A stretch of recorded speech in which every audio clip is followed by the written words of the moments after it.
vultures? Yeah, They came out of nowhere. They went for Joseph first, then me, and then they were just gone. Do you remember where you were? On the road from Oriflamme. We just passed Moor when... Where's my Joseph? It's all right. Just rest now. At least we have an idea of where the thralls might be now. We should head for more.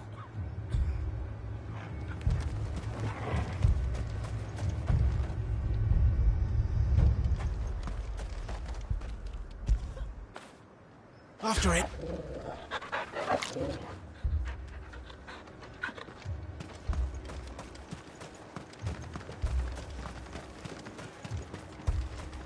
I assume you have a plan?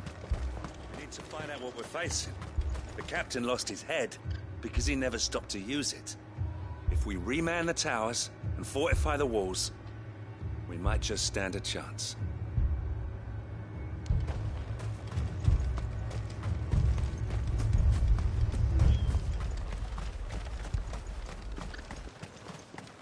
It was all they could do to escape. They just left the bodies there in the flood.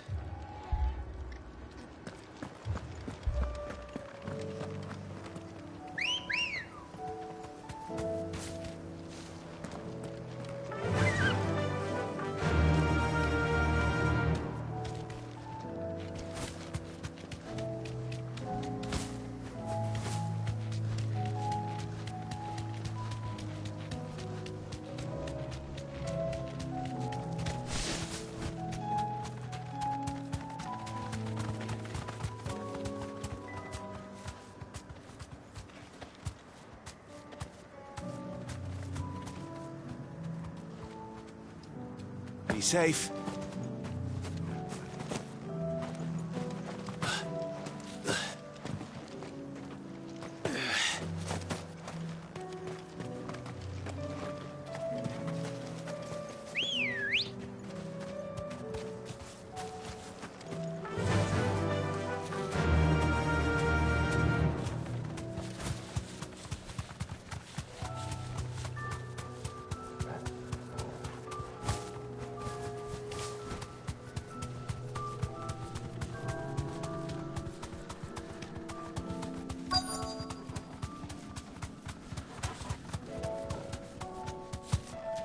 I can walk from here.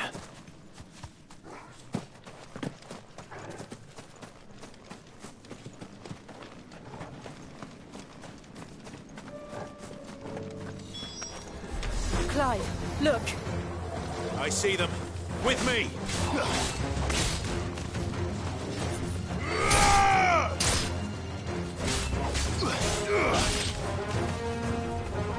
Enough!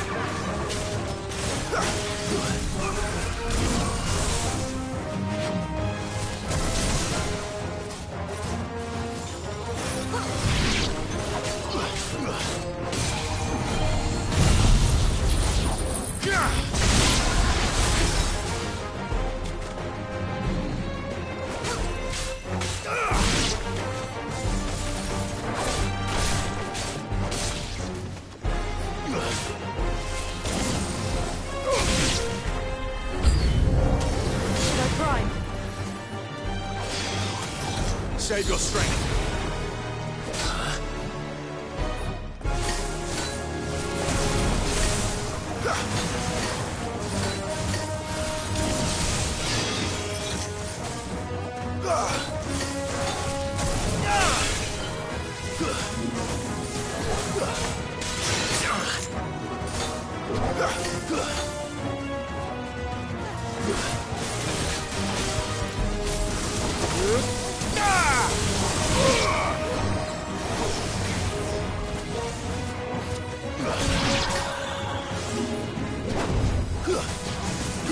Too slow.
Do you think there are more? There are always more. But I'd say we've done what we can for the time being. Then we should let Isabel know.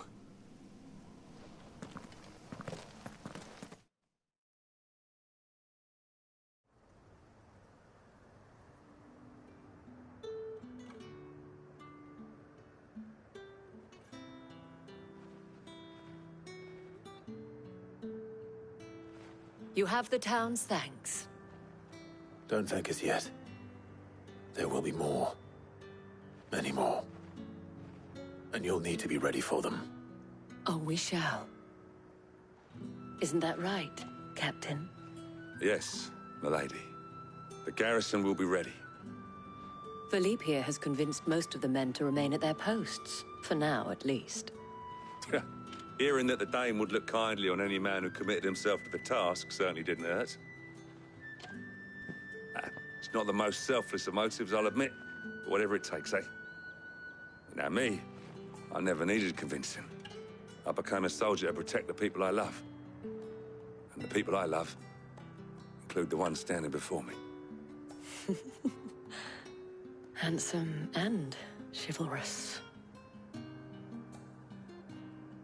Now, if you don't mind, I have sentries to post. Milady.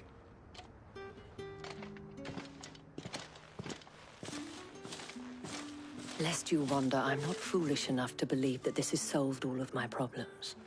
But it has solved one, and that's one fewer than I had this morning. Thank you again, Clive.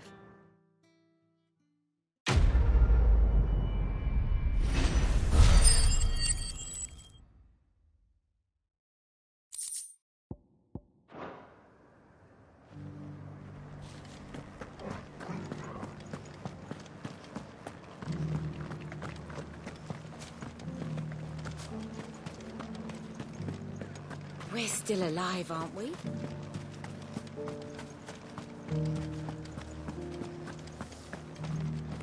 It's heartening to see that the Guard have rediscovered their purpose.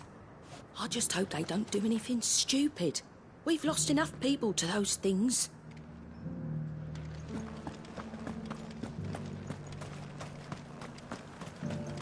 As long as you remain.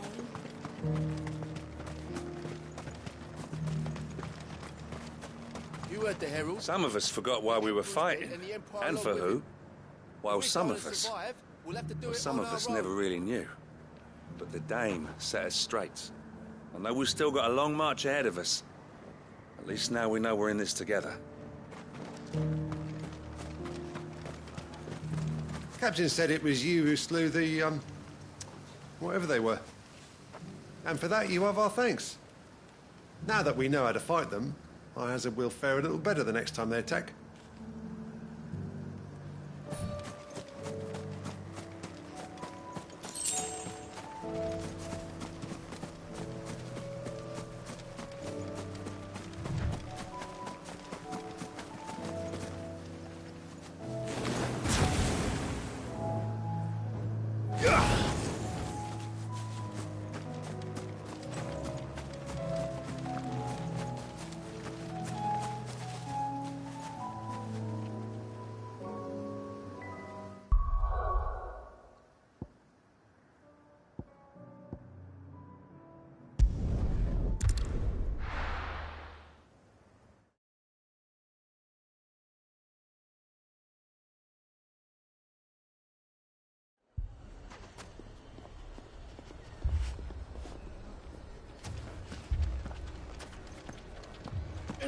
Fucking thieving bastards! It's as if life hadn't been hard enough round here since the Fang fell.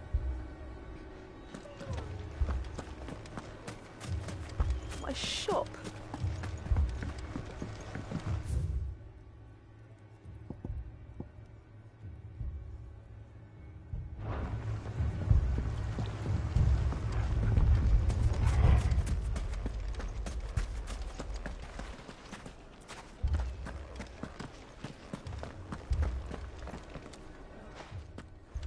Sid, your new companion appears much more formidable than your uncle.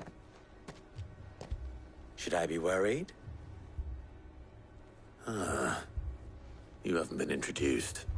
Jill, Clive has told me much about you. All lies, I'm sure. Your Stolas said that Dalamil has a bandit problem. Indeed. Although, you're a little late. They left with our food and guild days ago. Any idea where they went?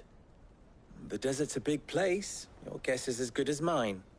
But the fact is, I have more immediate concerns. What did you say to me? What did you say? Ah, as if by magic. Let's just say we've yet to reach a consensus about how to solve Dalamil's little problem. And at this rate, it won't be the actions of the bandits which prove to be our undoing. It will be our own. Now, I've tried reasoning with the dissenting parties, but even the Desert Hare has limits. Perhaps we could talk to them. What makes you think they'll listen to us? What makes you think they won't? She makes a fair point, Sid. And you won't have wasted much of your precious time if you fail. They're just across the courtyard.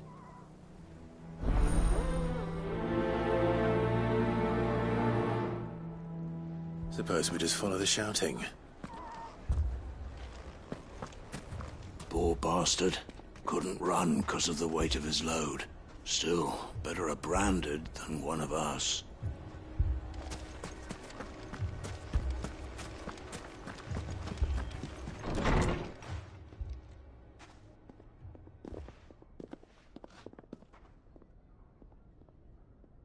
You wouldn't talk like that if it had been your men whose throats were slit.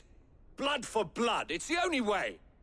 We hire mercenaries and have them mount the bandits' heads on our walls as a lesson to the rest. And what happens when those mercenaries are slaughtered like your men? Are you going to hire more? We're better off using that coin to buy food and supplies. If we hire mercenaries, the only thing we're buying is the bandits' ire. And you cannot fill empty bellies with that. Do you hear me? But what happens when they come back? Maybe it'll be your throat that's slit. That's enough. Both of you. Any more of this and I'll throw you out myself. Come back when you're ready to talk like adults.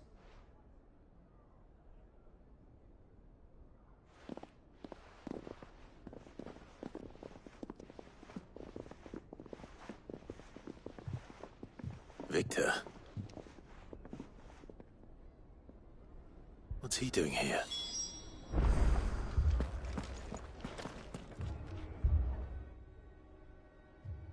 Sid. And Lady Jill. What brings you here? I was about to ask you the same thing. Costness is in chaos, and the markets have all but ceased to operate. The Briar's Kiss here in Dalamil is the only place I can reliably obtain supplies. I was here to do just that when Master Lubor told me of his troubles. He thought I might be able to talk some sense into these fools. But if you're here, I suppose his patience must be waning. Who are those people? Those were the thorns in Lubor's side. And the reason this place might be headed the same way as Costness. It's these accursed skies. The darkness is enough to drive a man to madness. Or an entire city, for that matter.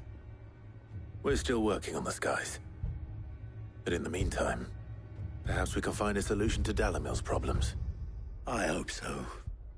For all our sakes.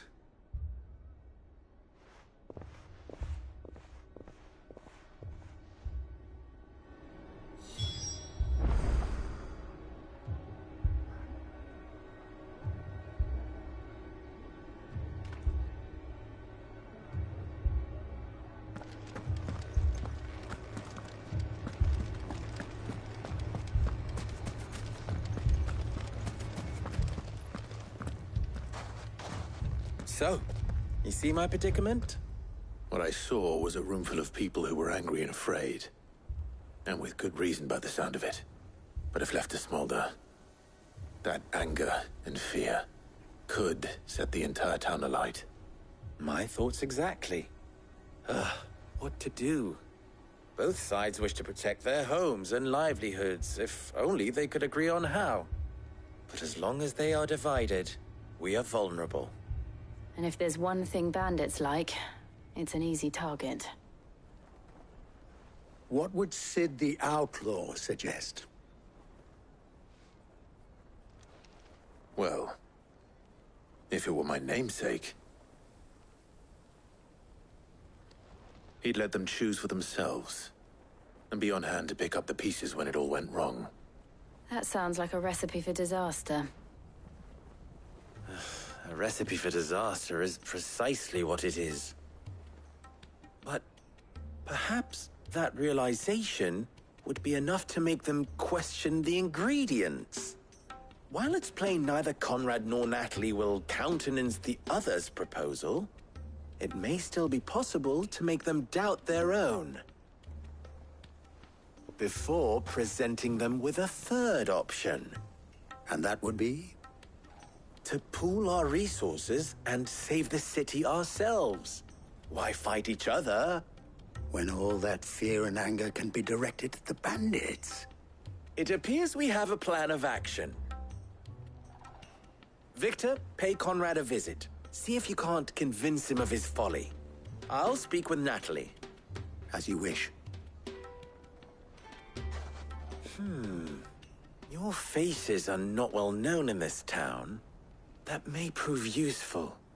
Don't worry, Victor and I will do most of the talking. You need only play along. Play along? What he means to say is yes.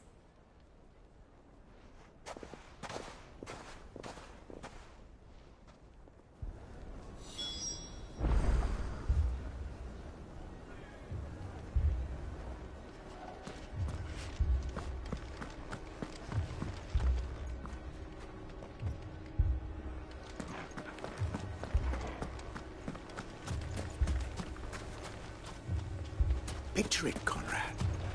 Your own city guard. With you as captain. Me? I don't know about that.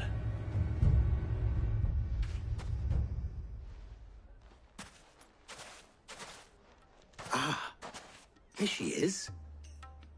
The Lady of the Spear herself. Conrad, may I introduce you to Jane, commander of the Red Wings, the oldest mercenary guild in the Free Cities. A pleasure, my lady. The pleasure is all mine. As I told you, I summoned the commander here from Canver to inquire about a contract. Victor says you told him no. That there aren't any men left to hire. Is that true? True as the crystals cracked. Nobles came and claimed every last one worth his salt. And not just from us Red Wings. You know of the 7 high houses. There must be 2 score swords assigned each one. Granted, we have a few boys left. If it's boys you're looking for. Well, Conrad, are you saying that Dalamil's finest cannot defend this town better than a gaggle of unblooded striplings? That a band of beardless youths could better avenge the deaths of your brave men than you yourselves? Absolutely not. We'll show those bastards who they're dealing with.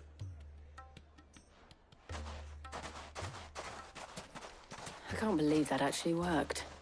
Conrad's not what you call the brightest candle in the crypt. And there's a reason why I had you do the talking and not Sid. Well played, my lady.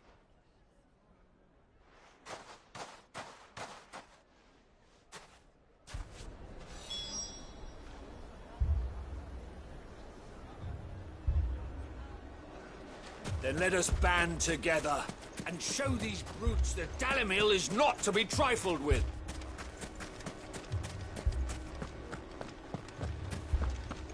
Oh, I'm ruined. Mummy, I'm scared. What if the bad men come back? It's all right. We're all right now. If I had my pickaxe, I would have... Don't get yourself worked up. You need rest.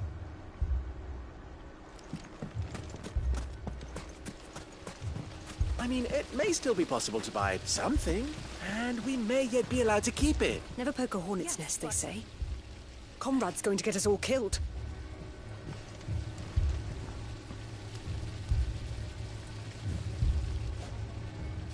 Ah, here he is now. Natalie, allow me to introduce Lord Underhill of Randalar's prestigious League of Merchants. Lord Underhill. At your service. Underhill? I was just telling the good lady of our conversation, my lord, and how you were lamenting the state of the capital's stores. Lubor says that not only are the granaries almost empty, but that war and the Blight mean this season's harvest won't be enough to fill them for winter. Indeed, certainly that is the case. The nobles in the capital are buying up the city's stocks of barley and wine, driving the prices higher than most commoners can afford. It is only a matter of time before the peasants revolt. It is worse than I thought. If what Lord Underhill says is true, I fear we have little hope of supplementing our stores, meager though they regrettably are. And while I applaud your endeavors to dissuade our more bellicose citizens from seeking vengeance, I sense Conrad is not wrong in his assessment of the bandits' likely return. Which means that now, more than ever, we will need to secure what little we still have. Food, weapons, herbs, everything. If our humble town is to endure not only this hardship, but those that are certain to follow, we must stand united. All right. If it will help to protect my home, I'll do it. But you needn't have gone through this charade.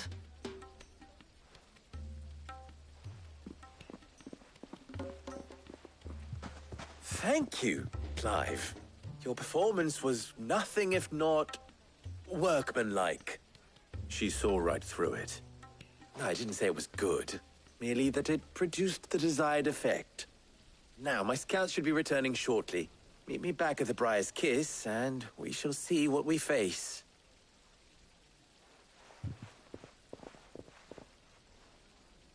I'm not convinced our roles in this ruse were entirely necessary. I don't know.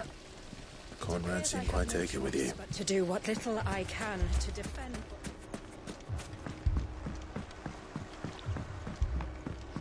My shop.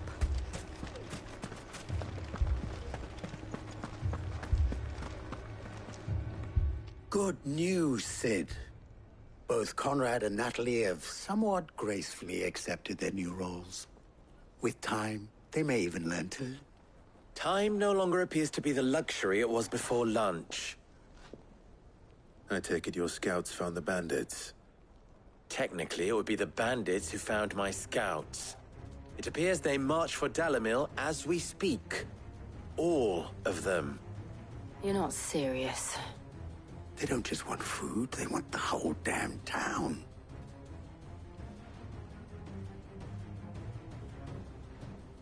I have a favor to ask. I'm told the bandits march in two groups, one from the south and one from the desert, in a move doubtless intended to stretch our already gossamer-thin defenses. Very well. Jill and I will meet those from the desert. But what of the rest? The rest, my friend, the city shall fight. Together. The stakes, I concede, are high. But if this does not unite Dalimil, nothing will. That is a lot of faith to put into those who had their hands around each other's throats but a moment ago. Then it will be for us to see that their hands are kept occupied. And I do mean us. I thought you might say that. We'll hold them off for as long as we can. And we will do the same.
The women folk have come to welcome us.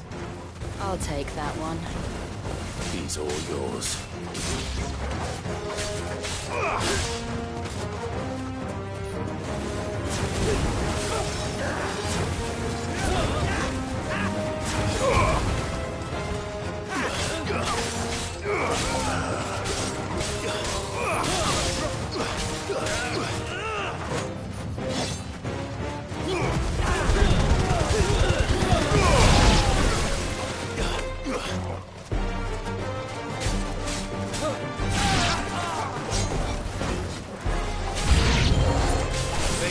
Overwhelm us.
The townspeople. Could they have held out? I don't hear any fighting. What do you think?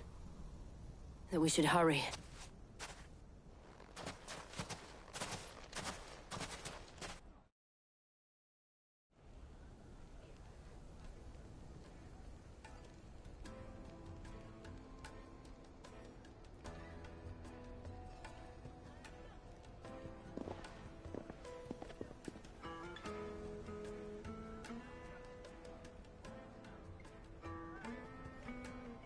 Natalie, I owe you an apology.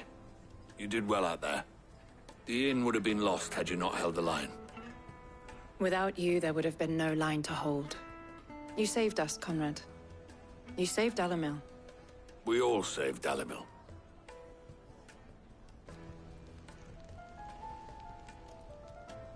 Conrad seems to have had a change of heart. I'd say they both have. I take it from your presence that our visitors from the desert won't be joining us either. Pity. The plan worked, Sid. Granted, it only took an army of bloodthirsty bandits at our gate. Calm now, Victor. Why quibble over the details? We are united, and that is all that matters. As for you, Sid, you fight considerably better than you act. I'll take that as a compliment.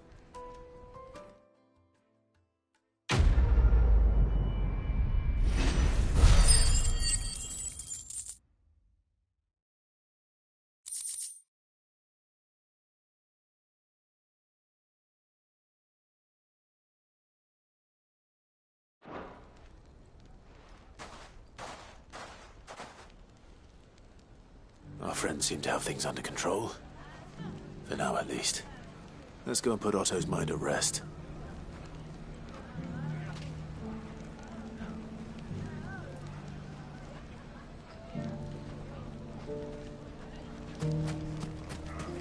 So, where did you learn to swing?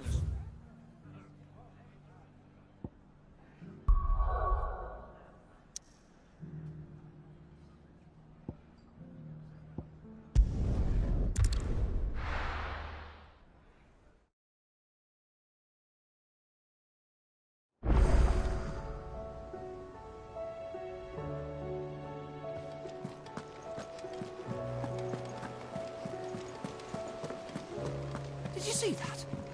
Tell me you saw that.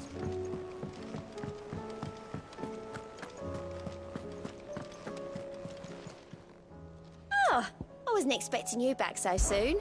Here's everything we've received and everything promised. Here you are. Come again. I may have more for you. Was wondering when you turn up. Had owls from all our friends thanking you for your timely intervention. How is it you always manage to arrive at just the right moment? Luck, I suppose. Any word on the rest of the realm? Let's see. Storm's still crying out for mother crystals. The nations are still in chaos. And the skies are still the colour of a kick in the kidneys 2 days on. So... Right. Clive, we knew this was going to happen. Well, not the bleeding skies part, but you take my point. Now's not the time to second-guess yourself. Now's the time to visit the infirmary. Talia says your brother's awake. Thank you, Otto.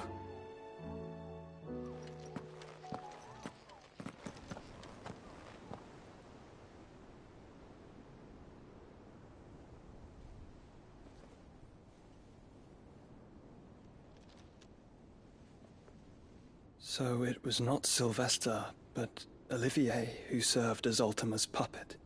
And when Dion learned of this, he sought to slay the fiend.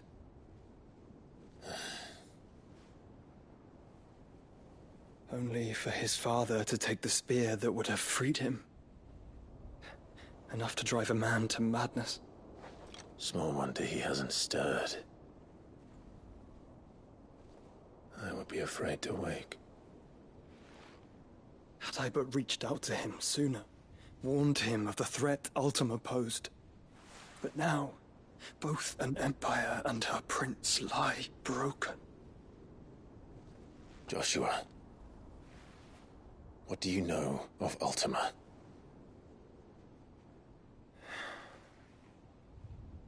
Very little, I'm afraid. Despite my best efforts. 18 years ago, as I lay buried beneath the rubble of Phoenix Gate, 'twas not death who came for me, but another. And it was while in my rescuer's care, I first heard of Ultima. I've been chasing his shadow ever since. Ultima is driven by some deep, dark purpose, and for whatever reason, it would seem you are crucial to his designs. He will stop at nothing to have you, even if that means toppling an empire. But why me? What possible use could I be to such a creature?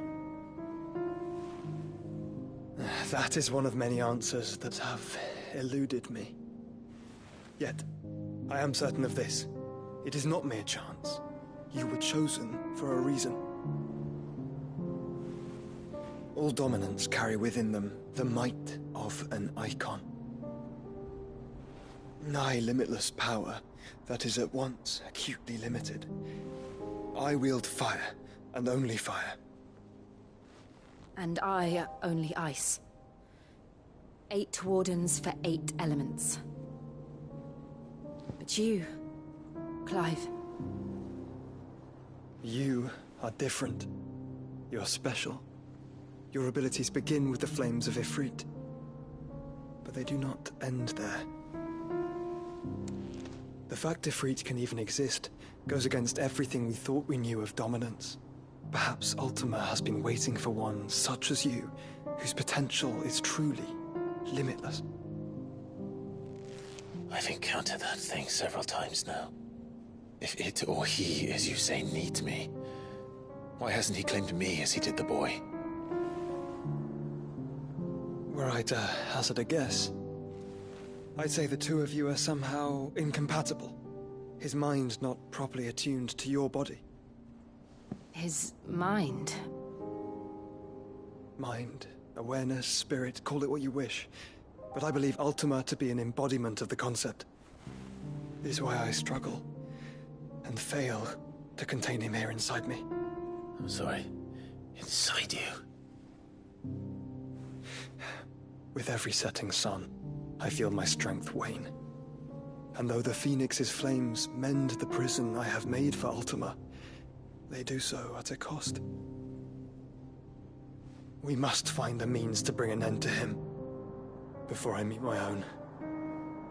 What were you thinking? It was that or let him take Clive. And I've always had a soft spot for my brother. But that doesn't mean you should sacrifice yourself to save me.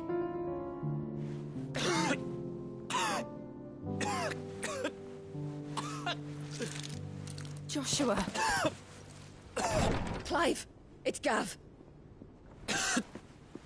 There's an army of Akashic at the gates of Canver.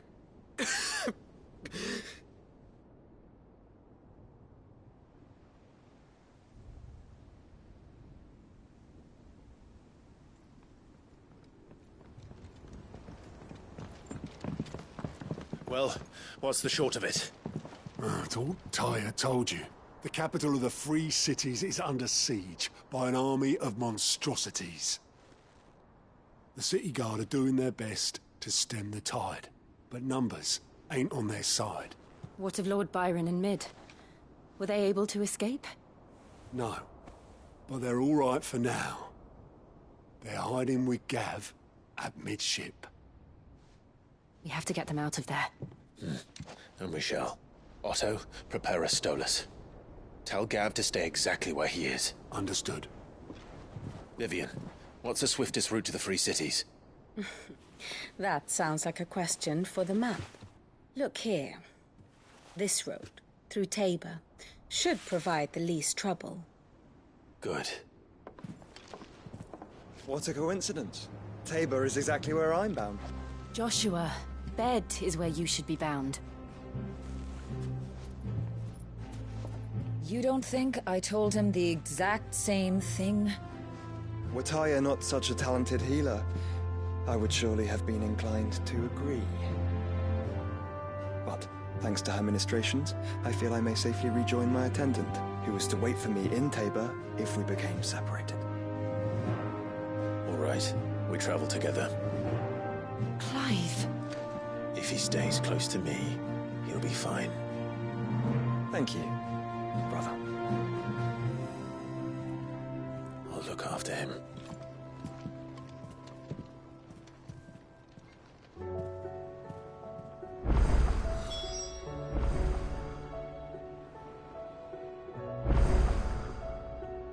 My attendant was with me in the Dominion before I primed.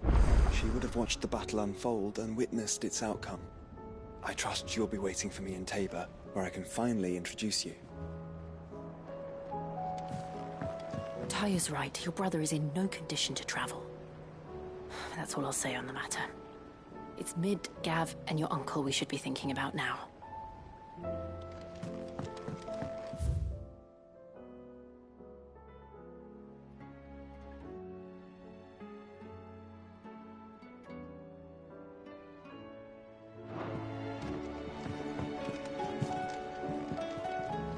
What will it be today?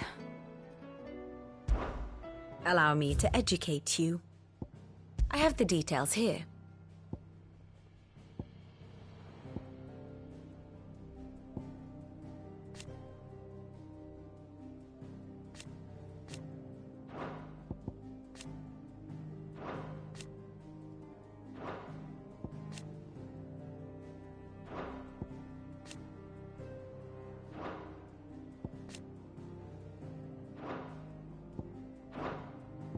Here you are. Very good.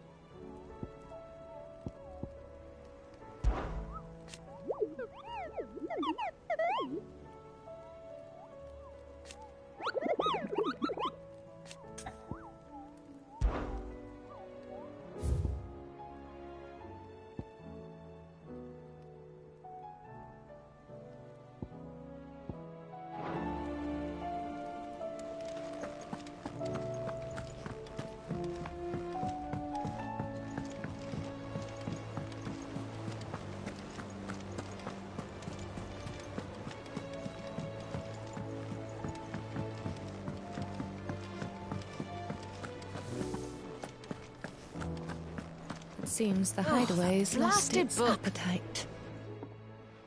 Here, you put me in this situation, Clive. You can bloody well get me out of it. I need a hand with a recipe.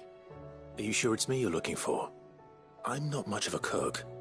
I'm all the cook will be needing, thank you very much. What I want from you is a little of your time, right? Oh, and perhaps your sword. You remember Ivan's stew, right? Well, despite the look of the thing, and that awful stench, people wolf it down. So I thought I'd try making one of these supposed masterpieces myself. Had a peek at the book and gave it a go, but, well... It wasn't as straightforward as you'd hoped. Ivan had the same problem. Yeah, but this is my blooming kitchen, and I will not be outdone. So if you don't want to be seen as playing favourites, I suggest you lend me a hand.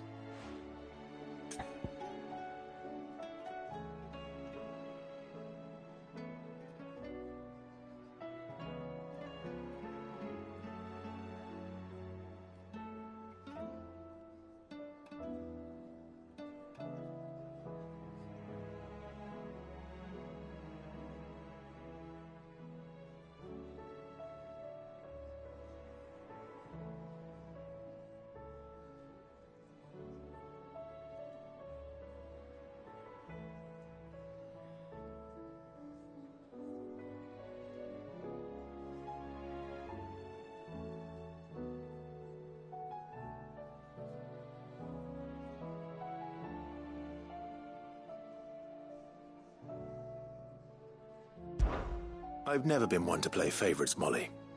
And I would be only too happy to lend you a hand. So, what's on the menu this time? A fried mortress of skyworm. That's one heck of a name, innit? Recipe seemed easy enough to an old hand like myself. Thought I'd followed it to a T. Only, turns out skyworm livers and drake's mint are not what I thought they were. At least I hope they're not, given the rancid mess they made. Yvonne said the recipes in the culinary pilgrimage date back centuries. Who's to say the ingredients even exist anymore? Wow. That's a question for a scholar, wouldn't you say? Perhaps you know of one? Kindly old fella who haunts the shelves, maybe? Fine. I'll go and speak to Harpocrates. Perhaps he'll know something. And if he does, I'll see if I can find your ingredients for you. You do that. Lest we forget, you've got a reputation to uphold.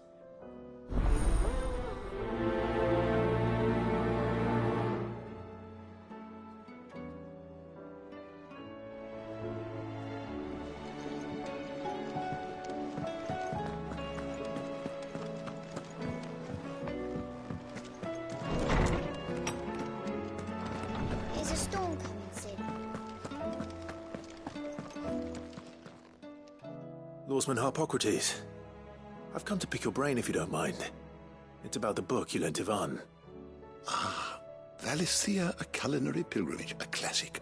One of my favorites, in fact. The young man did a wonderful job with the Chance's stew. I do hope we shall be able to sample more such marvels in due course. That's actually why I'm here.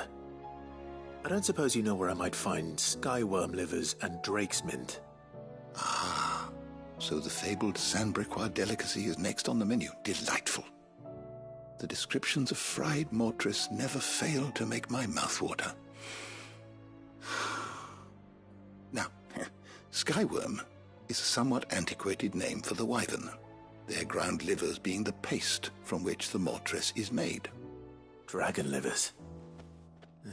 How very Sandbrequois. One would have thought the disciples of Bahamut would have a touch more reverence for their icon's brethren, but apparently not. I believe the specific dragon the recipe demands is the blueback wyvern, said to be the very color of the sea beside which it resides. So we know where to look for our liver. But what about the drake's mint? Saint's bonnet in contemporary parlance, a herb which grows along the North Reach coast. I gather that one can locate the cheerful yellow flowers by their heady scent alone, so I'm sure you'll have no trouble finding them.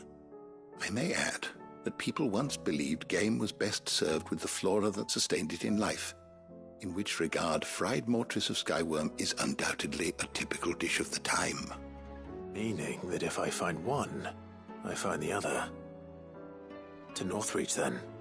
Best of luck, Clive. And do save me a bite once the dish is complete.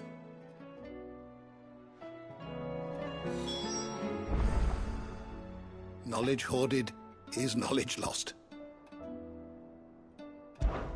One can only speculate as to why fried more, perhaps a sprig, regardless. I don't believe you've read this particular chapter before.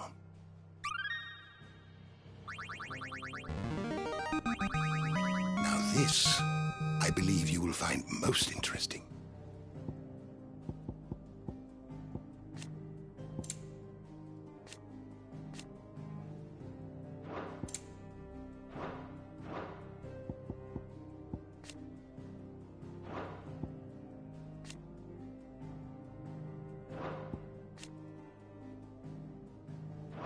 You wish to study the tomes?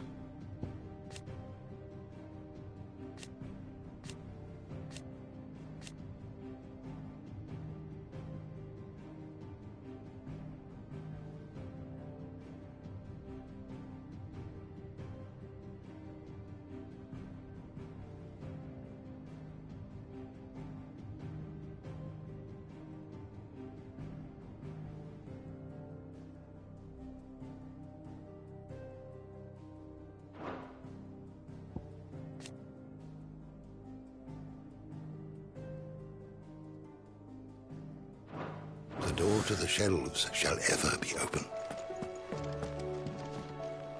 Is a storm coming, Sid? Sid, perhaps you can help me solve a mystery. I can certainly try. Who's gone missing this time? It's not who, but what. Mid Scales, the ones she made for her workshop. I borrowed them to teach the little ones about weight, and shortly after the lesson, well, they vanished. My first thought was that they'd taken them off somewhere to play, but when I asked, they swore they had nothing to do with their having disappeared. Which almost certainly means they had everything to do with it. Perhaps a visit from Sid will jog their memories. I think it just might. Thank you. I don't like to imagine that my pupils would lie to me. But if they have, I'll have no choice but to discipline them accordingly.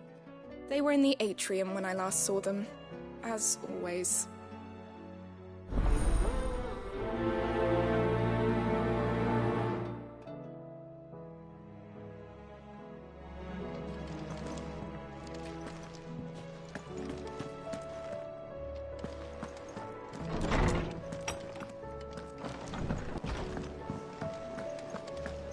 Seems the hideaway is lost.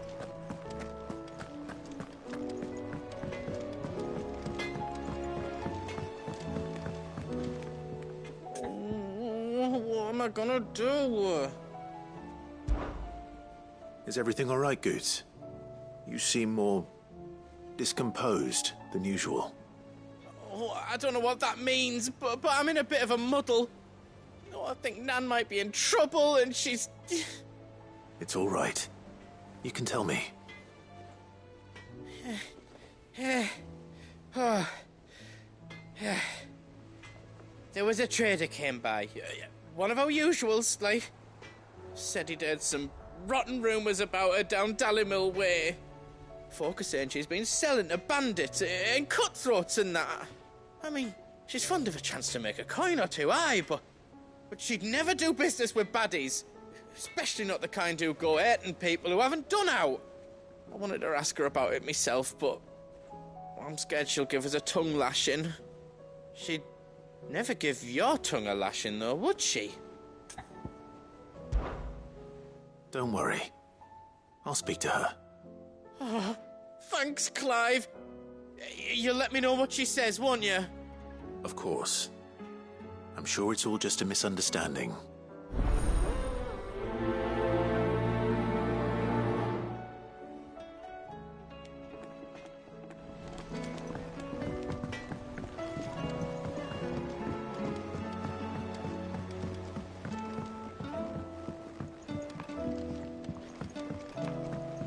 I heard the Emperor was impaled.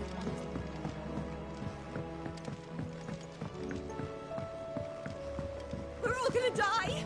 You hear me? The Akashic are coming and they won't stop until they've slaughtered every single one of us! How do you suppose they'll manage that? You ever seen one of the blue bastards swim?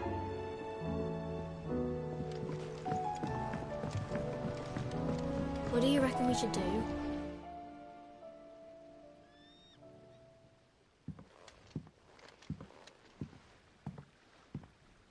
Sid! Hard at your studies, I see. And what is that? It's not a set of scales, is it? No. Of course it isn't. Well, not anymore, it's not. Oh! And just how long hasn't it been one?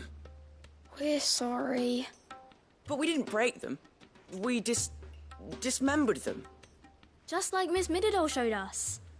Miss Mididol? And why would she have you dismembering her creations?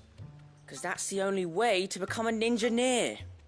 Miss Mididol said, the best way to see how something works is to take it apart and put it back together again. Well then, your work is already half done. Carry on. About that. The taking apart was easy enough, but it's the putting back we can't work out. Speak for yourself. The heavy thing goes at the bottom. Then...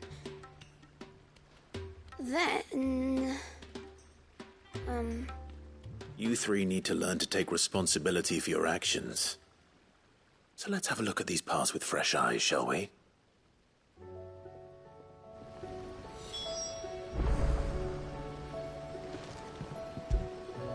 Must have been magic keeping those. All right. Everything here was once part of Miss Mididol's scales. Every piece has its own role to play, and each is just as important as the others. If even one of them is missing, the scales won't work. So let's think about what those roles might be. You already know one of the pieces. The body. Its role is to support everything else. But what of the others?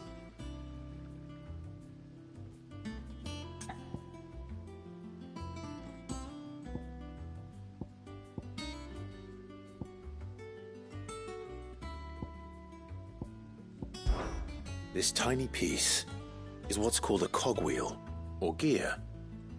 Have you ever seen one before? I have. Miss Miradol's dungeon is full of them. Most are on the floor. She puts them in all her inventions.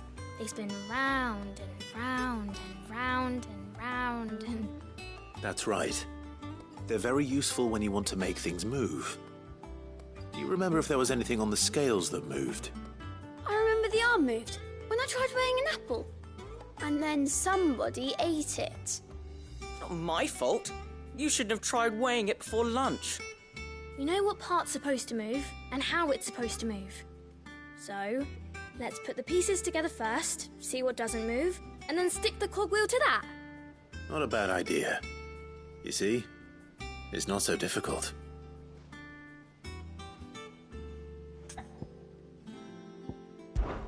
These round parts are called the pans. You all know what a pan is, don't you?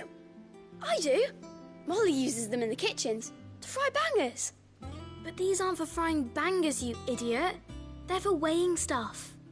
But what if I wanted to weigh Goots? I don't think he'd fit on that little thing. Probably not. What are the chains for? Holding the pans up? Well spotted. Which means something must hold the chains up in turn.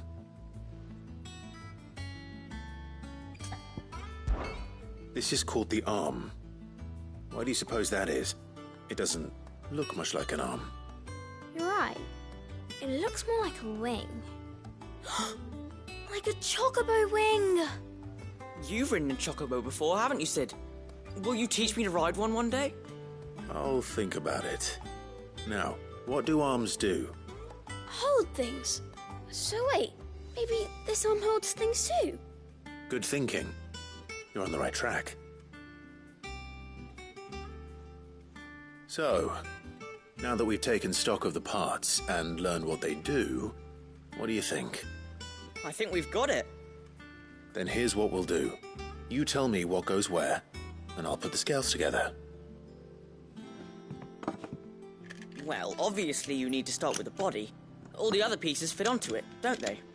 And the arms go on the body, just like real arms. Or wings, if you're a chocobo. And then the arms hold the pans by the chains. Very good. Let's see if that works. There. All finished.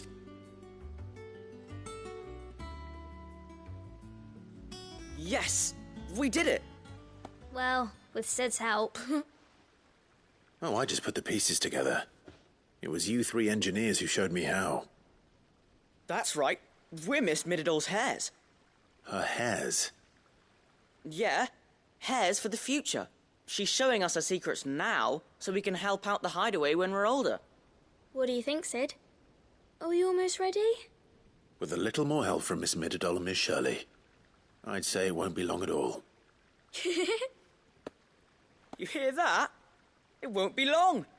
Until then, though, do try to be honest with Miss Shirley.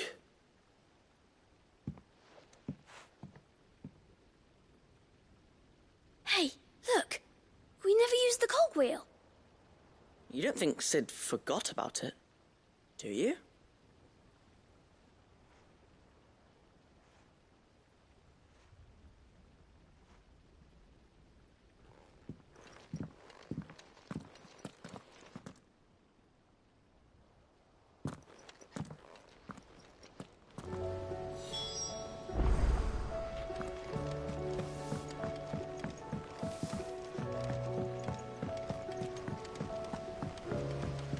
Didn't happen to forget anything, did you, Sid?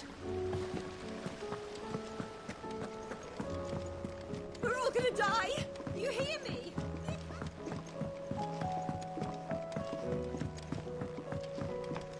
I heard the Emperor was impaled on his...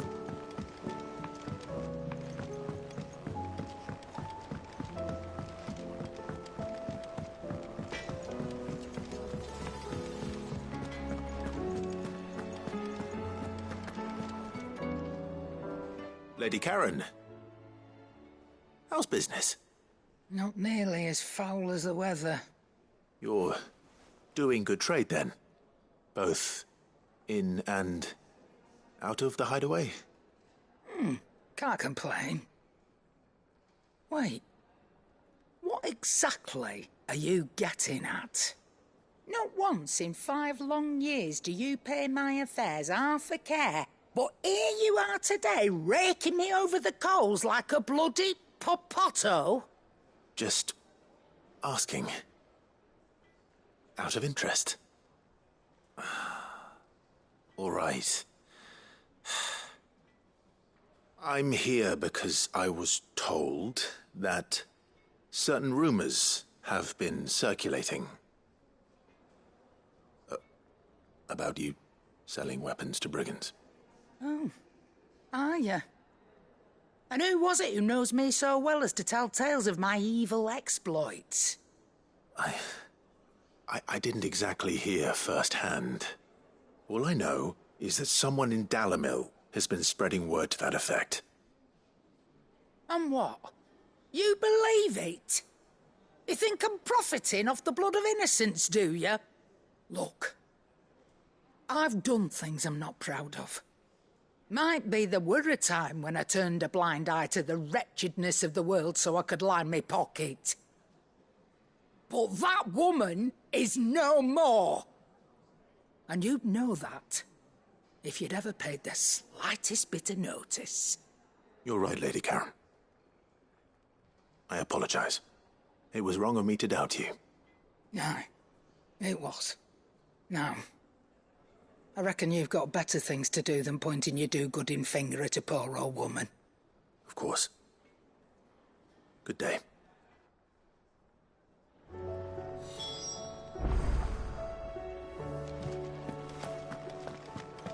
It seems the hideaway is lost.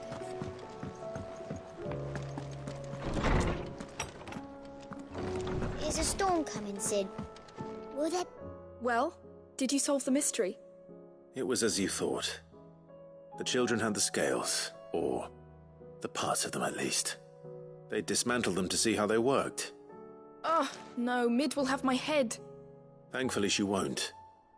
This might even have been her idea. Although I was the one who ended up teaching the lesson. I'm so sorry, Sid. I know how busy you are. I shall see that the children are properly punished. Please, there's no need. Mid seems to have taken the 3 of them under her wing. She's even calling them her heirs. She'd have them follow in her footsteps. And her father's. I see.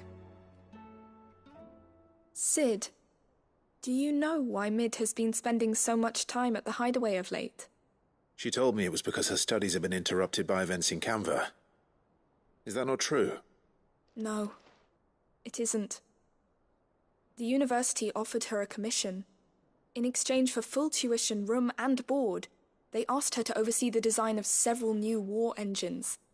To anyone else it would be an opportunity, but to Mid, who lost both her parents to war, it was a bitter pill. One she was none too keen to swallow. But that should come as no surprise. She's only ever cared about bringing people hope. The very last thing war can be said to do. Which explains her heirs. She's working to give them a better life. And so should I. What's the odd engineering lesson? Ah, you've given them far more than that. And I'm sure they're very grateful.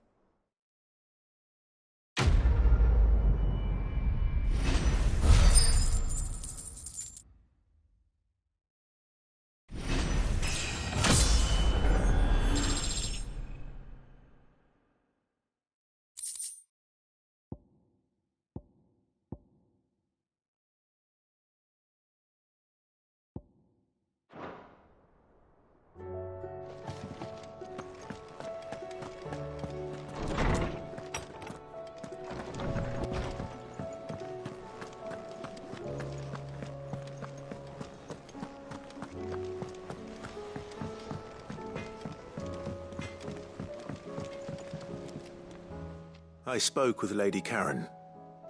What did she say? That the rumors were unfounded. and that I was a fool for thinking they might hold any truth, along with some other things that made her feelings clear. And while it sounds like she may have done things she regretted in her past, she says those days are behind her. Oh, well, that's good. I knew Nan wasn't caught up in out bad. But why would people say she was?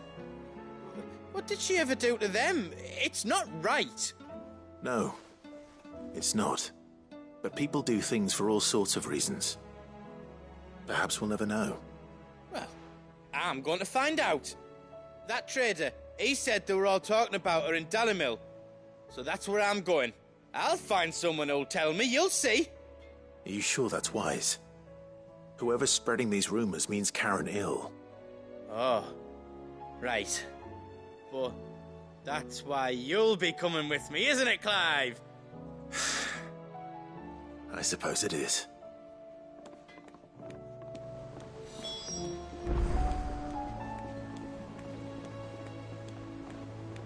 I'll find out who's been making up lies about poor Nan, and when I do, I don't know what I'll do, but it won't be pretty.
It's like a dream, the four of us out walking like we used to.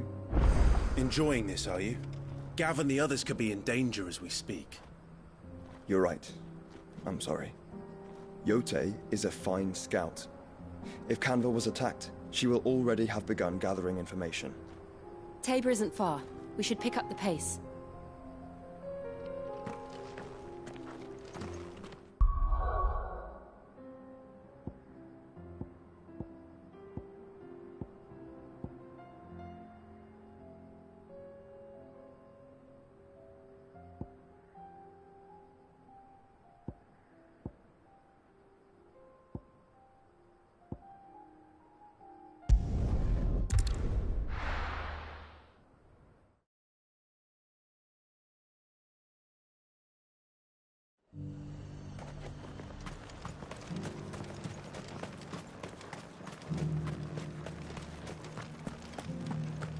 There were ghosts at the gates not days ago. You needn't fret.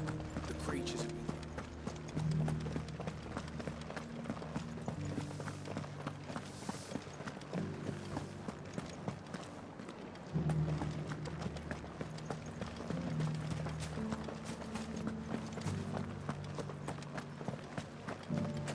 To the meadows, then. That's what the captain said.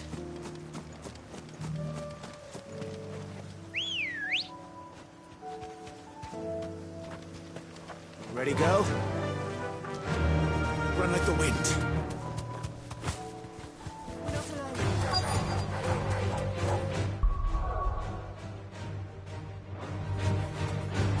You deserve a rest.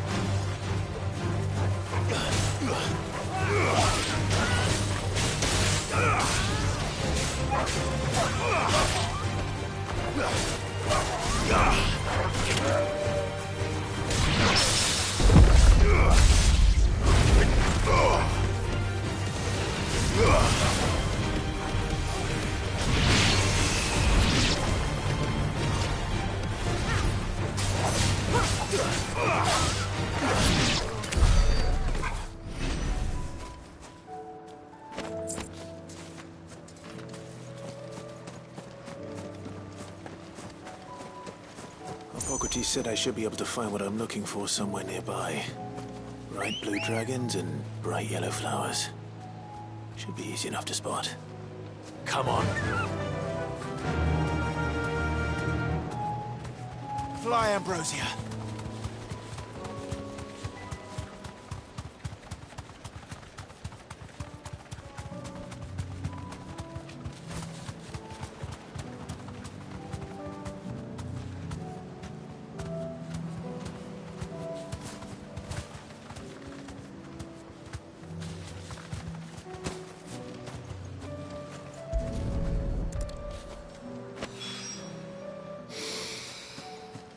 Now that is heady.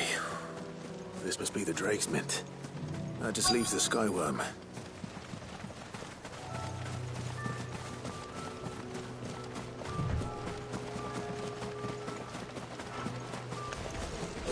This must be our wyvern.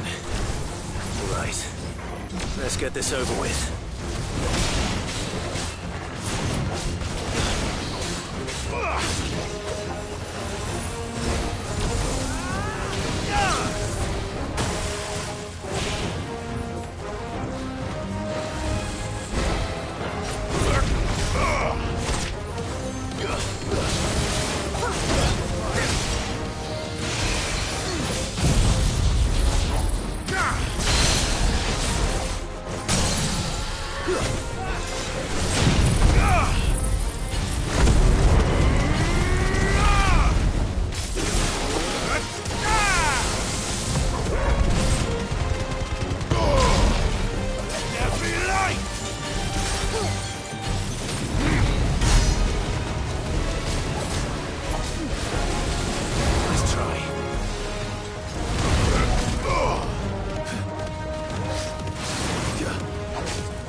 I think that's everything Molly needs to resurrect her recipe. Better head back.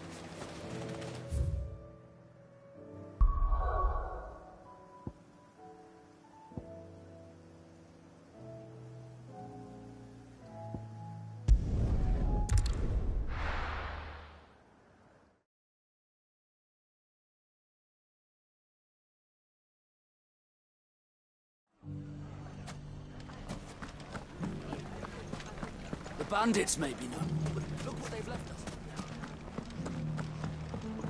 It shouldn't be too hard to find goods. The gentlemen of the town guard are a strapping bunch.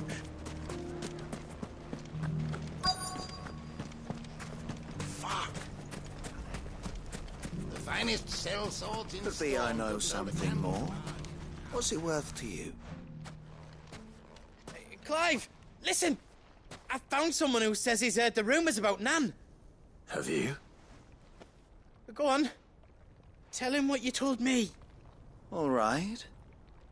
It's like I said. A wizened old crone by the name of Karen's been selling steel to whoever'll pay her price, be they knight or knave. Says the more swords and spears she puts in people's hands, the more war they'll wage. And the more war being waged, the more call for swords and spears. And who will they all turn to keep them in steel? Why, the good Reaper herself. And you've seen this Reaper at work? Aye, it just so happens I have. You'll find her right here plying her trade most days. Here in Dalimil? Where exactly? She has a stall here in the market, but if you're not the patient type, you can probably find her at her storehouse on the edge of town. But it'd be a bolder man than me that braved that particular nest of vipers. Feeling bold, traveler? I hope so, for your sake. Now, if that's all, I have places to be. Sorry to have kept you. You don't think Nan's the Reaper, do you? Not unless she's discovered the secret of how to be in two places at once. Eh? What do you mean? Lady Karen hasn't left the hideaway in weeks. So who has been running this stall he spoke of? Good question. I'll go and have a look. And I'll visit this storehouse on the edge of town. All right, but be careful, Clive. You too, Goots.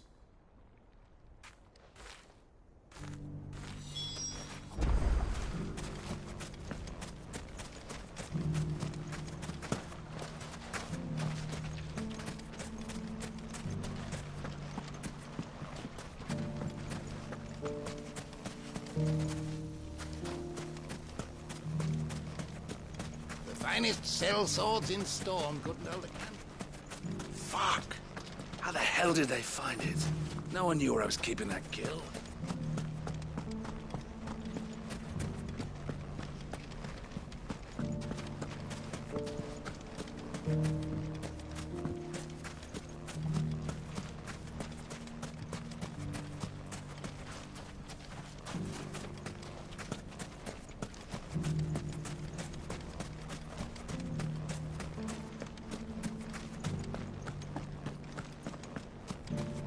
The gentlemen of the town guard are a strapping bunch.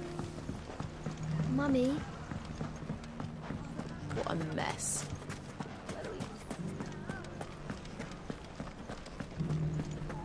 Dalimil saved.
Fascinating.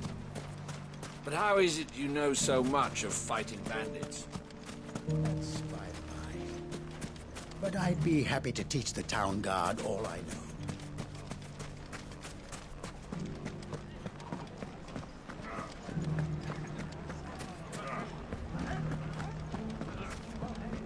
Mummy? The gentleman of the town guard.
Finest sell swords in store. If only everyone here didn't have to look so glowery.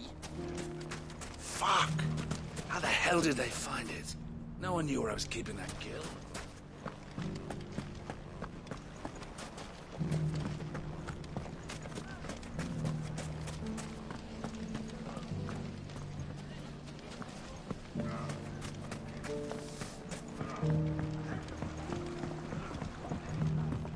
What a mess. Where do we...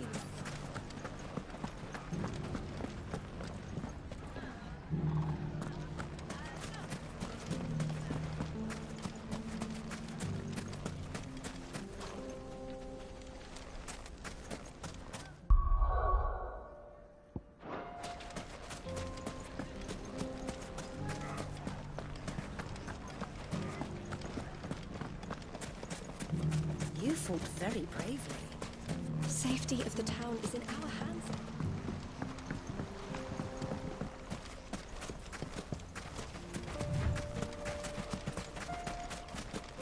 Time to brave the Viper's Nest.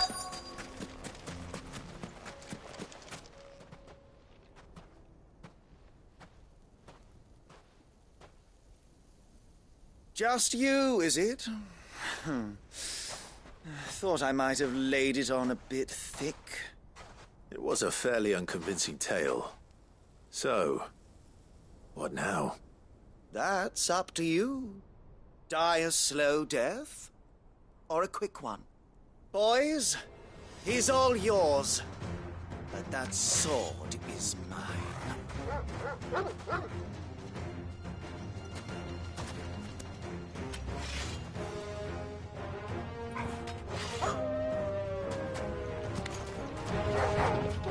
Leave now and we can pretend this didn't happen.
Oh, you've done it now.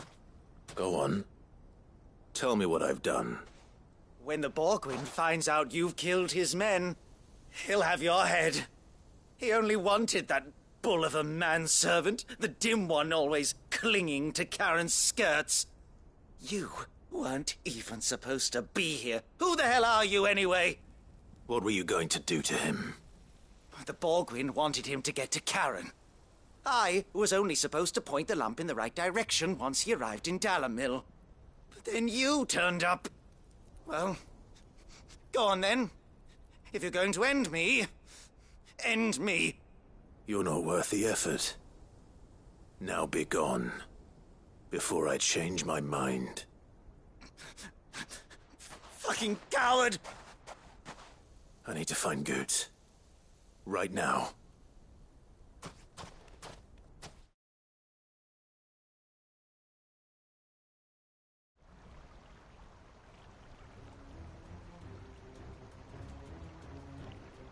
Get your filthy paws off me, you naughty-pated lout! Stop calling me names! And stop spreading them horrible lies about Nan! Well, that will be easy enough. For they are not lies. Every last word is true. And she must pay for her crimes in blood. Blood? Goot, are you all right? He's gonna kill Nan! He said she had to pay in blood! After what she did, it is only right. She ruined my life and the lives of countless others. That loathsome harpy's very existence is a crime, and I will not allow it to continue. Goots, was it? I have no quarrel with you. Only with your employer. Run along now. You need not pay for her sins. No. No? I don't care what she did. I won't let you hurt Nan. Promise me you won't hurt her, or I'll kill you myself! Goots, no. Enough, all of you!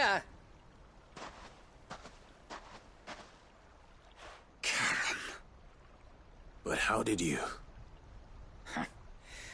You're a sight less clever than you think you are, the pair of you. Did you think I wouldn't notice the two of you slinking off together? Well, the whole thing got me thinking, who in Dalamil might bear me a grudge? And a certain snivelling shit I ran afoul of in my fairy years came to mind. Though it was just Bogan back then, wasn't it? I thought the years might have taught you some sense, but I see you're the same pants-pissing craven you've always been. What was it we called you? Wet legs? You bitch! Everything that happened, it was all your fault! And now you'll finally pay for what you did to me!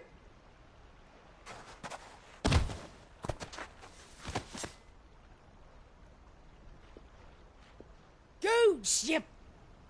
If you want a piece of Nan, you'll have to go through me. Fuck! You great galoot. Out of the way, I can handle this myself. So, wet legs, you remember what you told me when we last met? An eye for an eye. Wise words, Sam. Wise words. And now it's time to collect.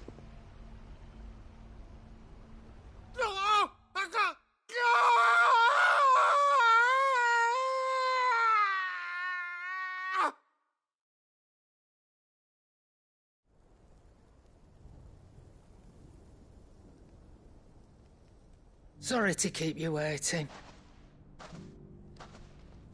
Is he... Dead? No. But I reckon he wishes he was. It ain't easy going through life one eye short of a pair. After all, I should know. You don't mean... Oh, don't tell me you didn't notice. Lost it to old Wet Legs back when we were working the same routes. Said I'd stolen from his strongbox. I'd done nothing of the sort, mind. But that didn't stop him taking his little revenge. So I took some of my own. Sorry, lost everything.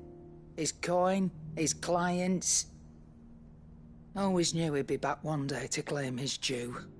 But he crossed a line dragging poor Goots into this. He didn't hurt you, did he? No, Nan. Still got all my arms, see? Legs too. But what if he comes back again? What if he does? First we take the other eye, then we work our way down. He'll learn his lesson soon enough. But something tells me that Wet Legs has learned it already. Right. Let's get you back to the hideaway. You've attracted quite enough attention already. Ta-ra, Clive. Remind me never to cross you, Karen.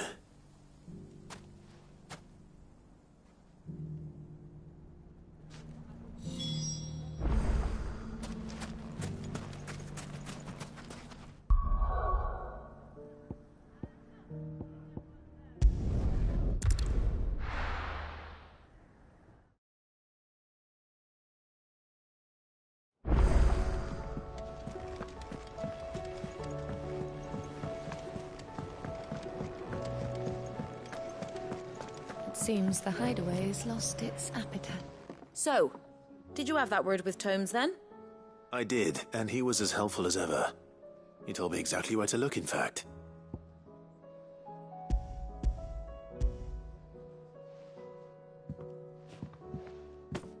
And what precisely will I be cooking up? Or is it better not to know? Blueback wyvern liver. And, a herb known as Saint's Bonnet. Ah, wyvern livers, was it? Well, at least it weren't actual worms, I suppose. Now then, you stay right where you are. I've got some cooking to do. Let's hope these grand old chefs of yore knew what they were on about.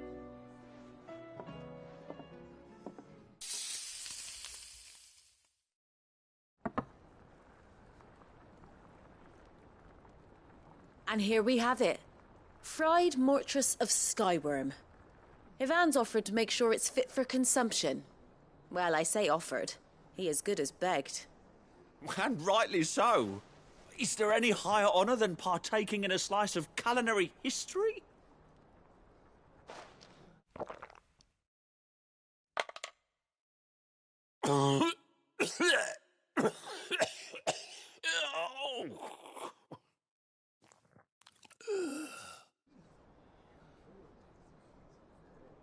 So, not fit for consumption then? What witchery is this? The crackle of the crust gives way to an almost violent richness. Yet, it is the piquant kiss of the saint's bonnet that tames this savage dish. It is a tour de force. A force of nature, even. A maelstrom of flavour and sensation.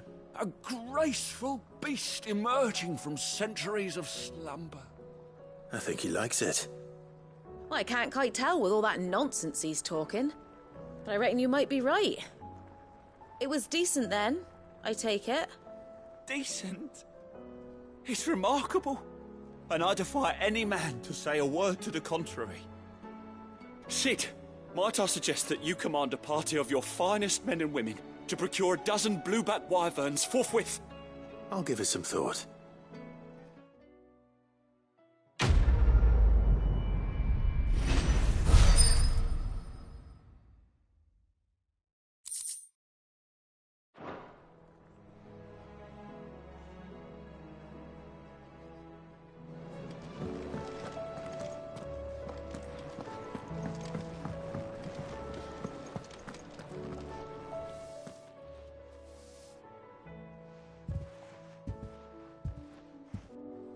nothing like a dish of cold vengeance to foul the gut.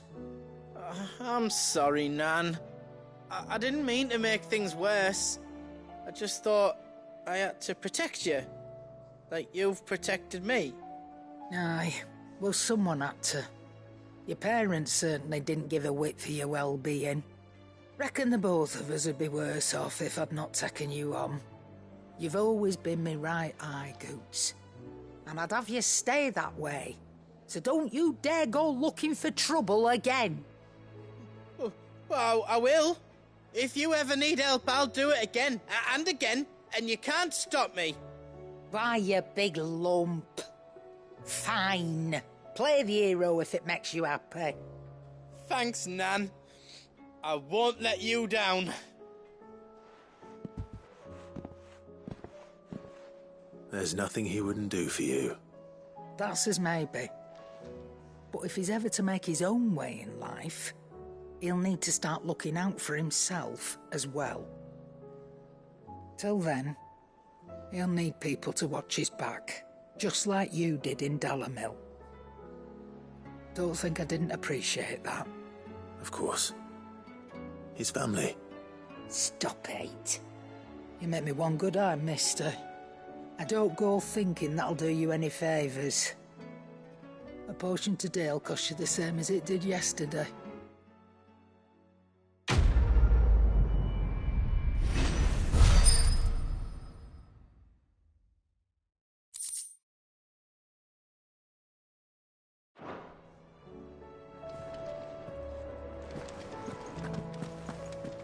Seems the hideaway's lost its appetite.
Did you see that? Tell me you saw that.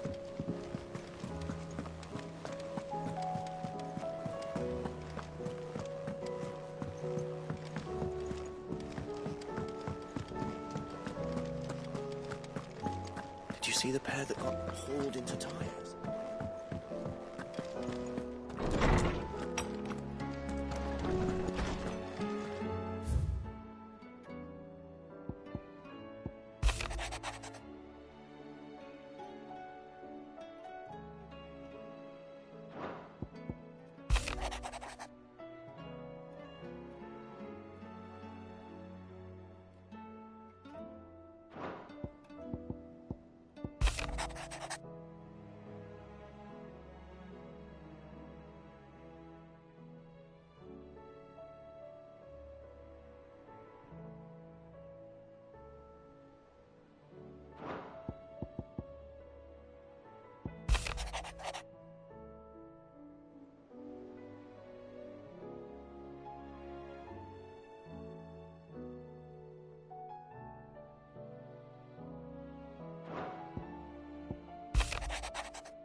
Rutherford. Wasn't that the name of my uncle's manservant? Why would he be at Martha's Rest?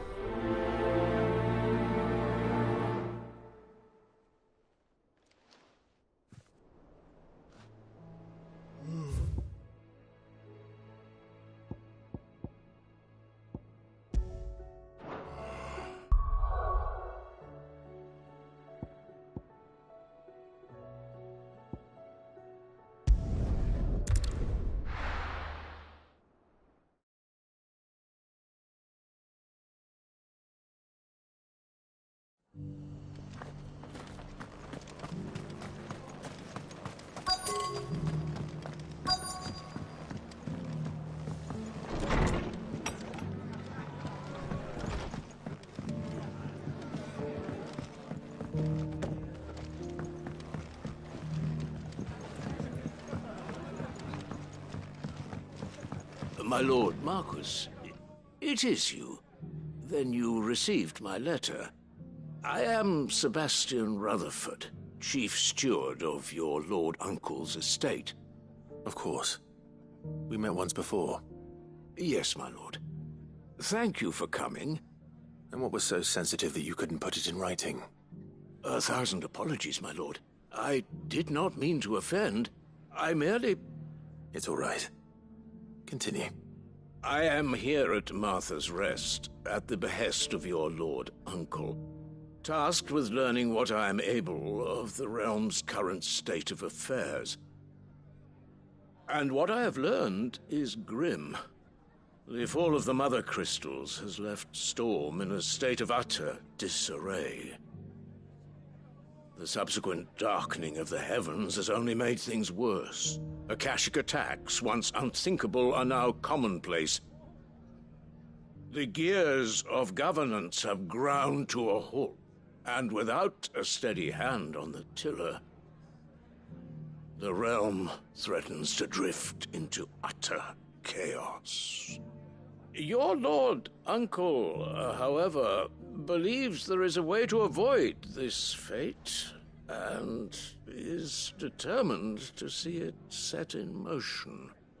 That sounds like quite the undertaking. It is. Hence my having enlisted the aid of several colleagues serving the 7 high houses. Alas... Alas? I have lost contact with 2 of those colleagues already. They are both able-bodied and trained in the sword, yet in these dark times even that may not prove sufficient to keep a man safe on the road. So you want me to find them? I'll need to know where they went. One I sent to investigate the Republic, the other the old Imperial capital of Oriflamme. That doesn't exactly narrow it down. I suppose I'll start in Dalimil and work my way east. Thank you, my lord. I shall pray for your success and safety.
It's not going to be easy finding one man in an entire republic.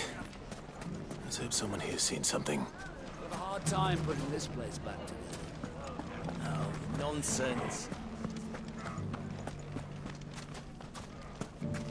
You fought very bravely. Fascinating. But how is it you know so much of fighting bandits? That's Spider. You, Branded! Come with me! There are other wounded that need your attention.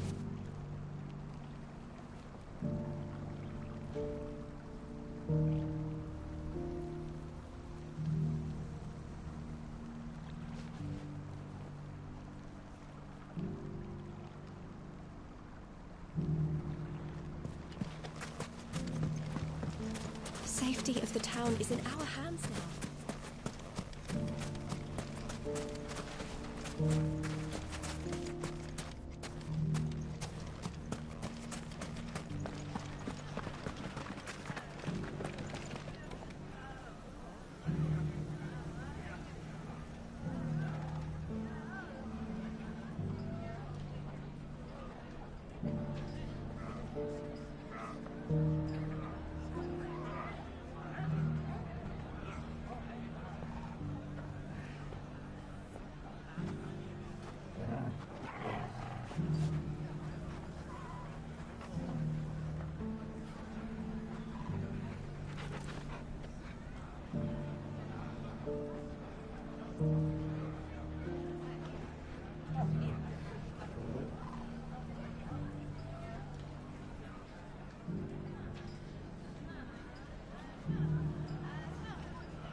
You fought very bravely.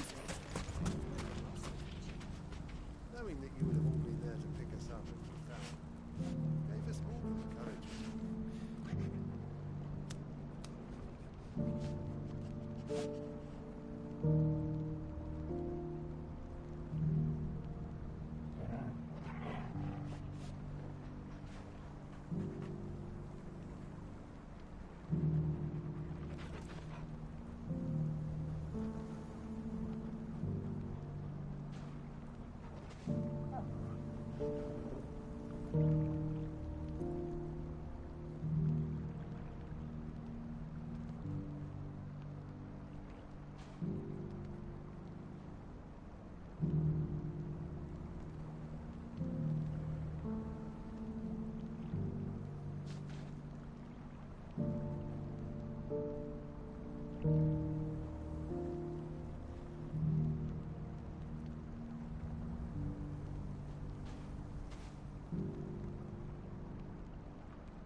Fascinating.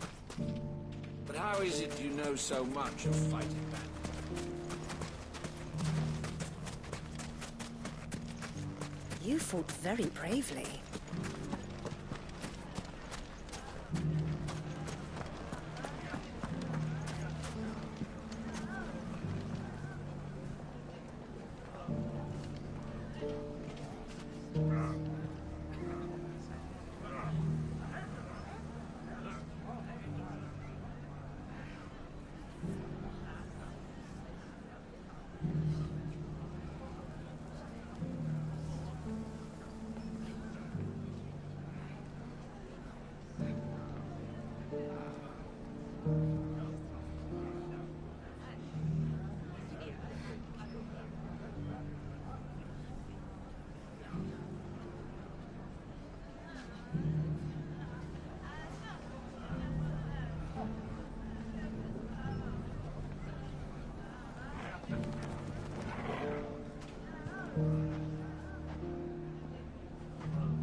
Mummy. The gentleman of the town guard.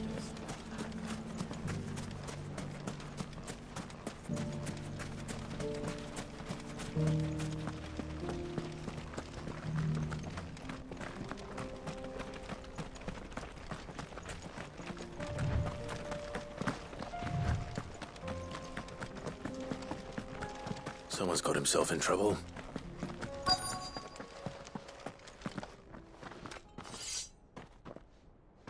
I don't see your master here, so you can start by giving us all the coppers in your purse.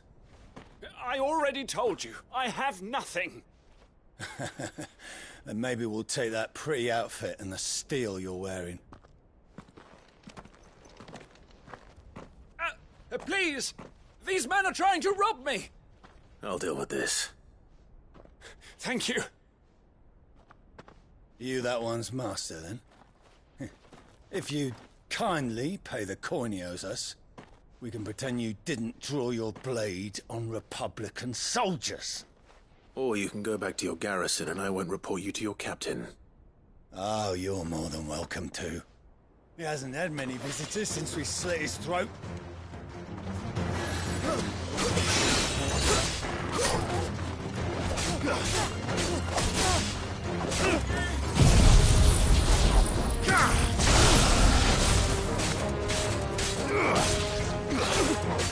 Too slow. Stay down.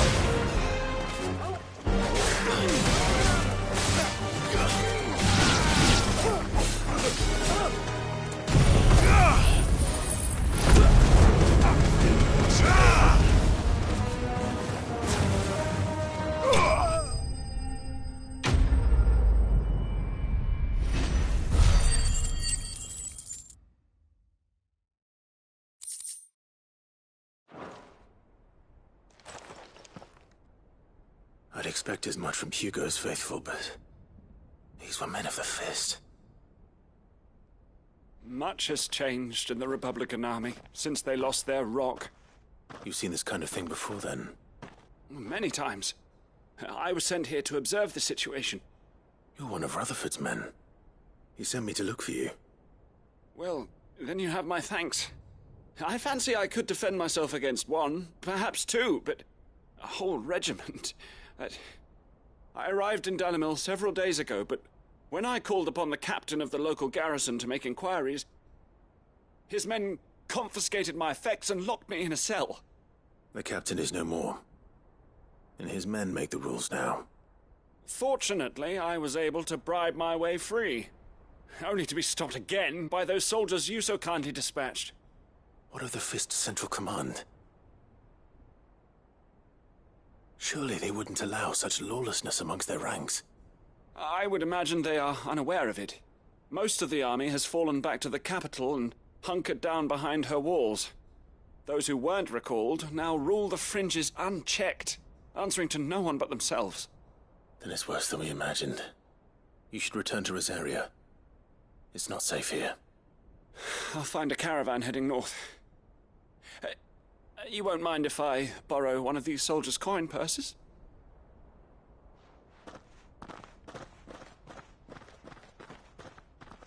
Not at all. Now, to find this second associate of Rutherford's. If he was bound for Oriflamme, I'll start at Northreach and see if I can pick up his trail.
There's a lot of road between here and the capital. Rutherford's man could be anywhere.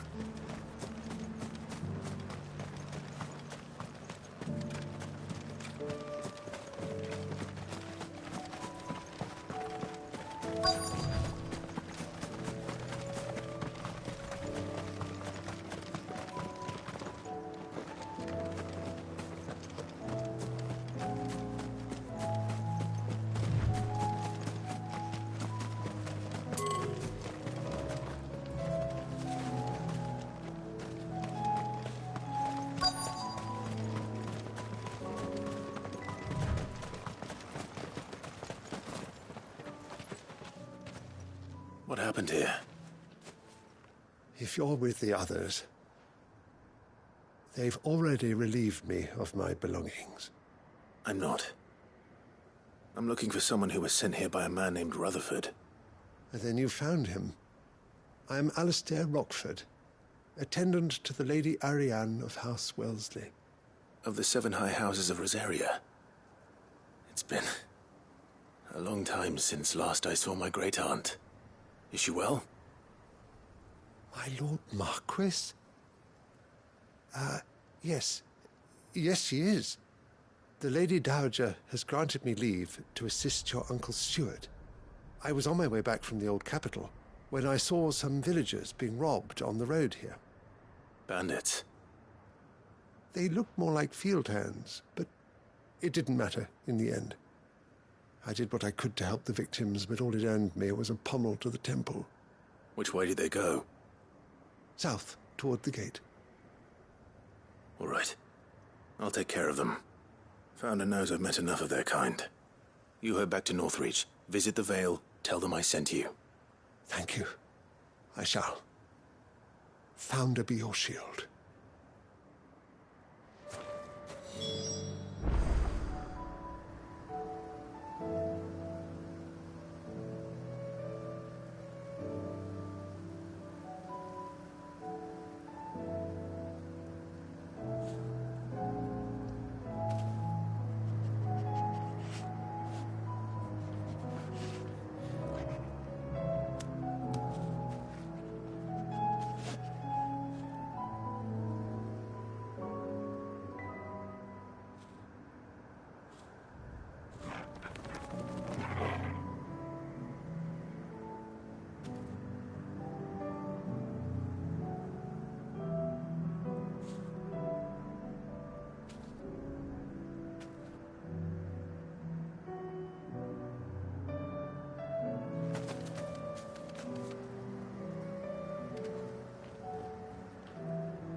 They just couldn't resist, could they?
Nothing like a little unrest to fill the coffers, eh?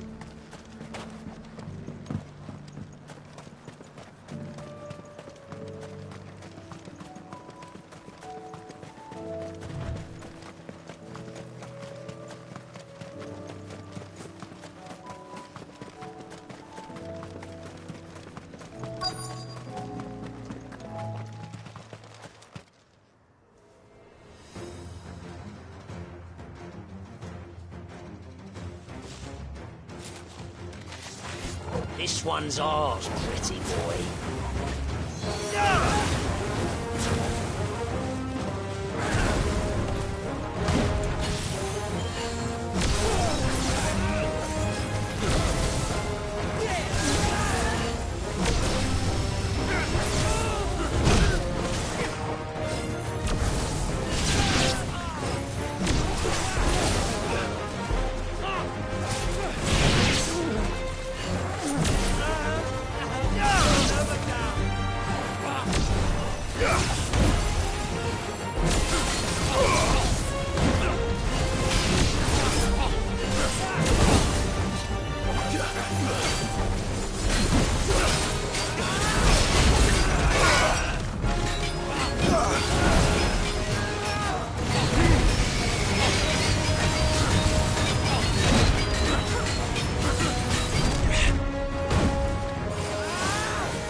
Make for the town while you can. There may be more bandits nearby. You don't need to tell me twice. Many thanks, traveler. This looks to be all of them. I thought I told you to make for the Vale. And stand by as ill might befall the heir to the ducal throne. It's just Clive, and I'm fine. Which is more than can be said for you. I will survive. Strange that the garrison wouldn't intervene in such a brazen attack so close to their gates. The garrison have their hands full inside the city. Some days they don't even send out patrols. There are few hands left to work the fields, and even fewer to transport the grain. The market stalls are nearly bare, and the price for what remains is exorbitant. It's not uncommon to see a fight break out over a crust of bread. When I said the ones who attacked me didn't have the look of bandits, I meant it. They were probably just desperate. Rockford, listen to me. If you are to continue your investigation, you first need to seek the attention of a healer. Of course. I shall return to Northreach right away. But allow me to thank you first. Had you not happened along, Don't thank me. Thank Rutherford. It was he who sent me. I suppose he'll be wondering where I've got to. I shall send a Bastolus as soon as I'm able. Good day.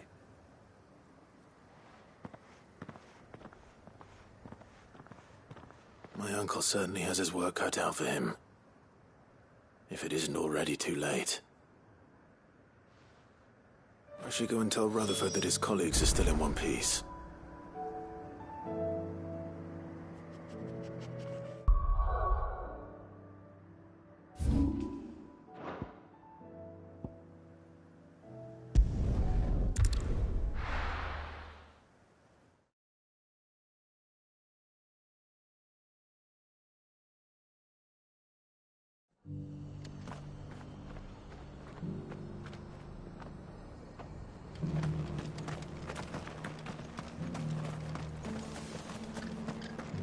I'm all for making this town welcoming.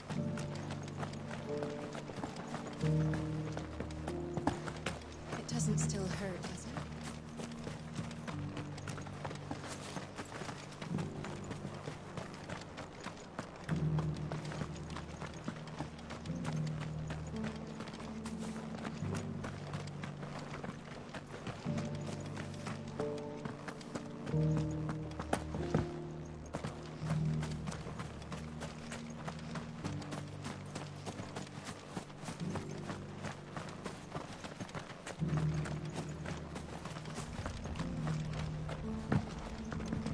I'll build a barricade so sturdy, even a bandit girl gone blue couldn't break it down.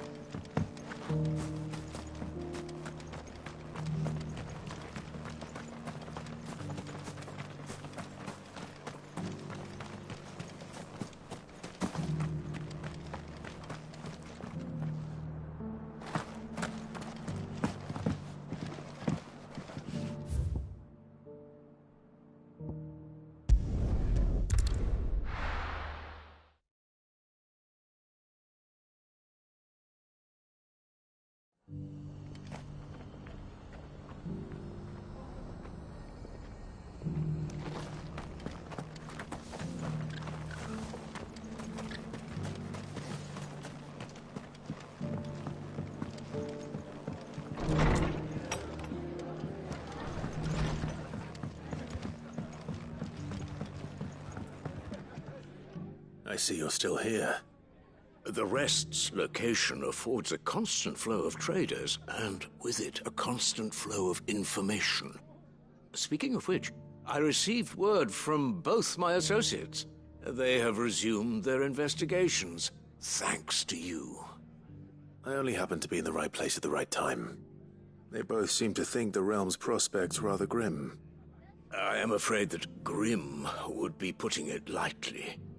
Storm is in crisis, and if we are to free her, we must work quickly.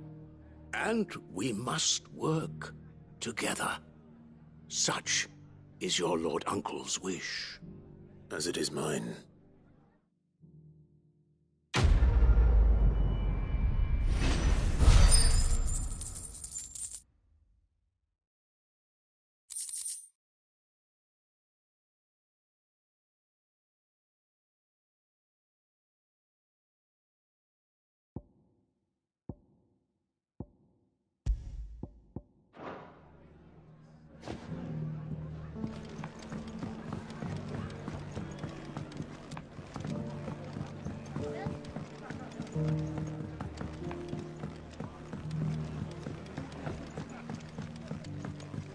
heard the latest.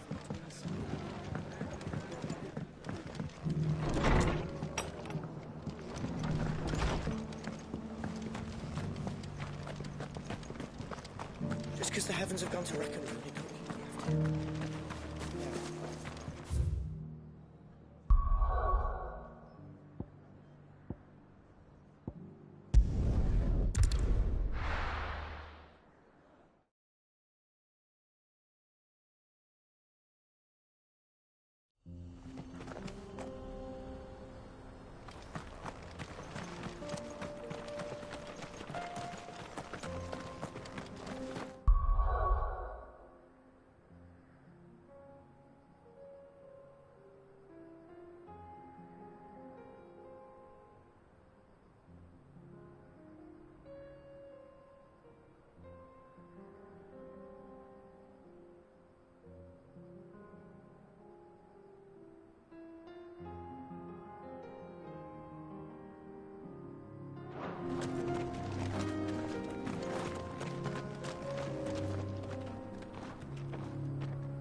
Have care.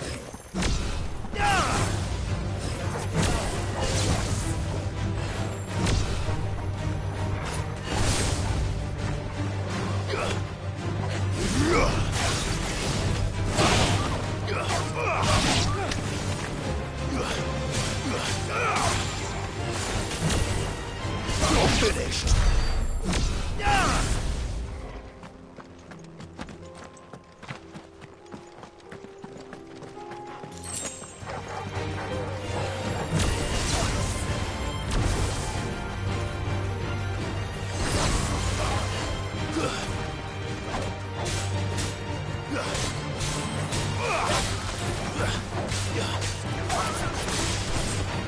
Stay down.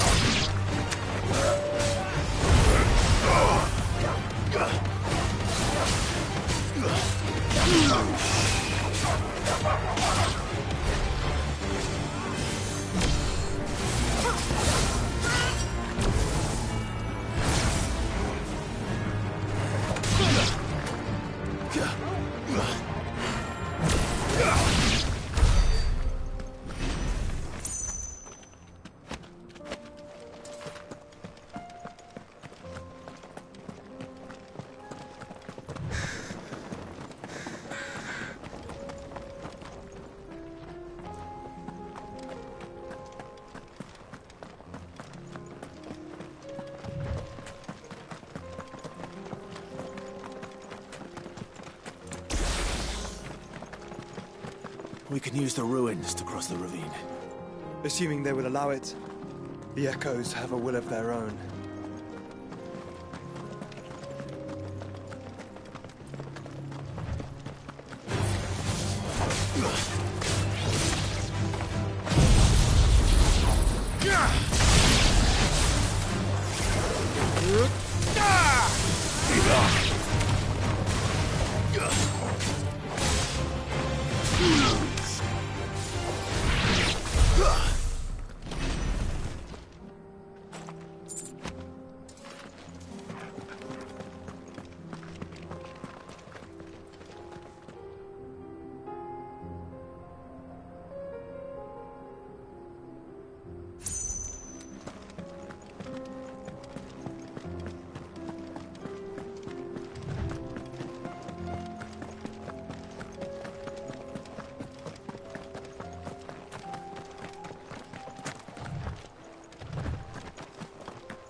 Nice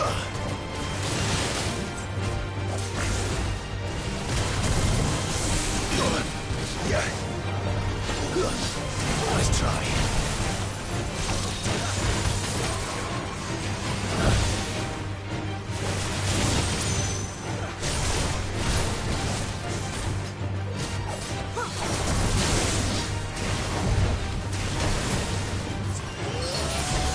My strength is yours. Nice try.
Tell us about Yote, Joshua.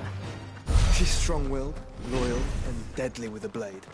Much like Clive, but with better manners.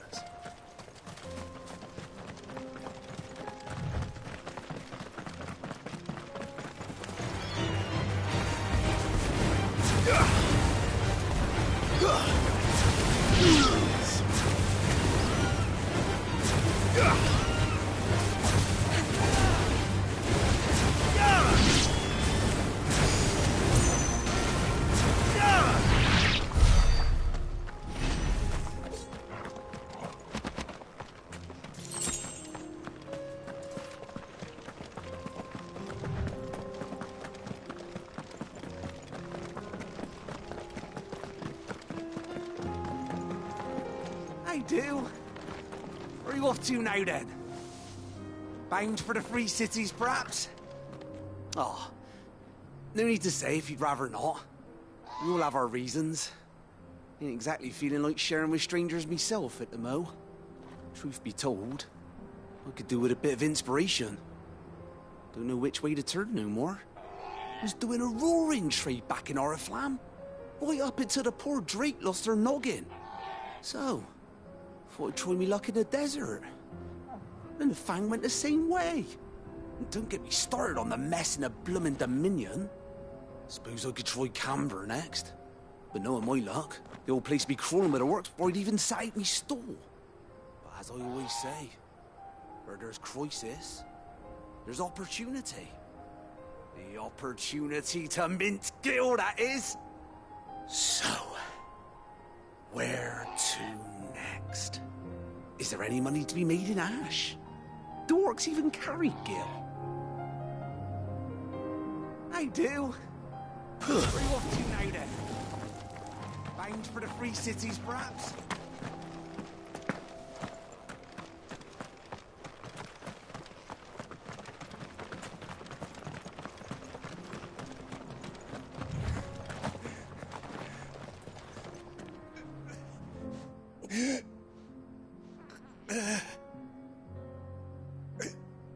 You're injured.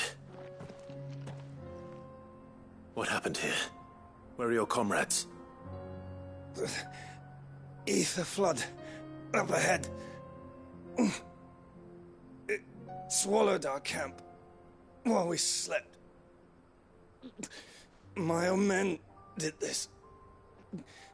Turned every last one of them. There's a village not far from here. Tabor. The people were kind to us. It's only a matter of time before they won't stand a chance. We can't let those monsters reach the...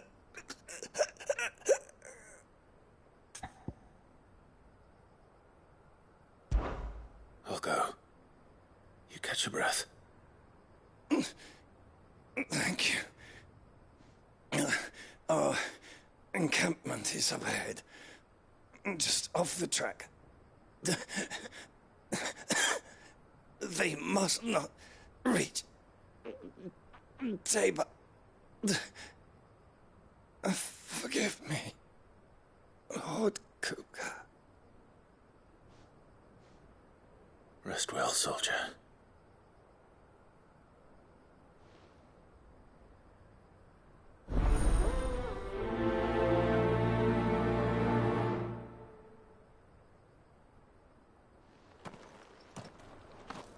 You said the encampment was close. Let's hope the Akashic are still there.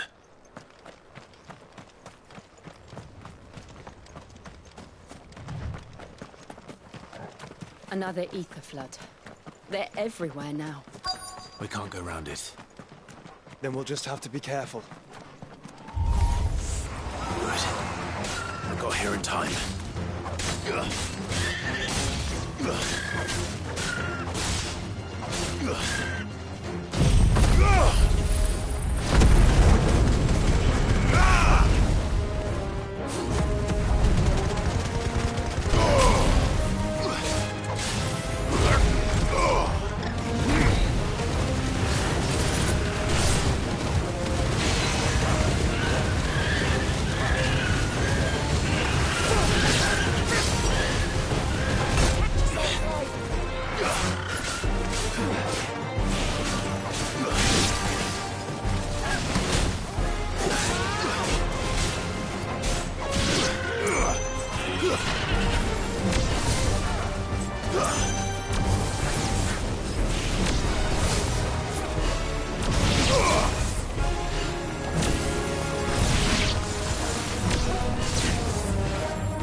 Is someone there?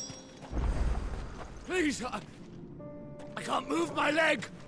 That doesn't sound like an Akashic.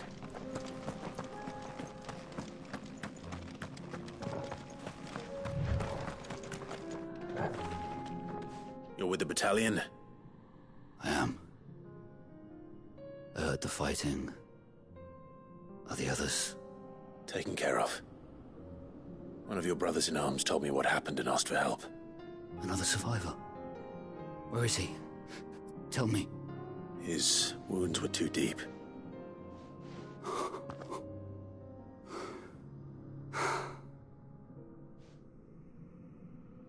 He was right to send you. Those things you slew are no longer my brothers. Tabor is safe thanks to you. Here, you've earned it.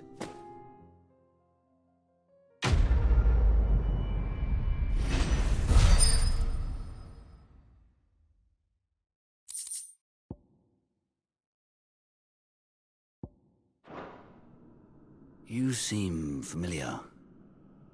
Have we met? You must have me confused with someone else. Wait. That scar.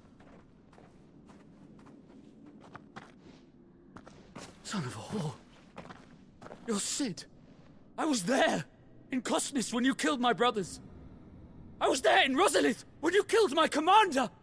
My war with Hugo Kupka is over. I bear no ill will toward those who followed him. And what of my ill will? Coward! Draw your steel. Lord Kupka shall be avenged!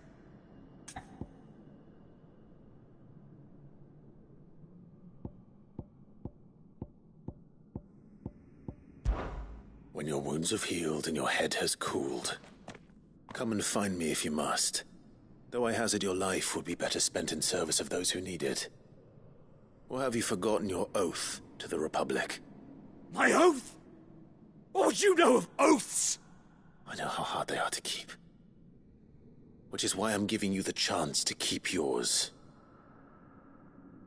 No. I won't be deceived. Lord Kupka told us of your crimes. You are an outlaw.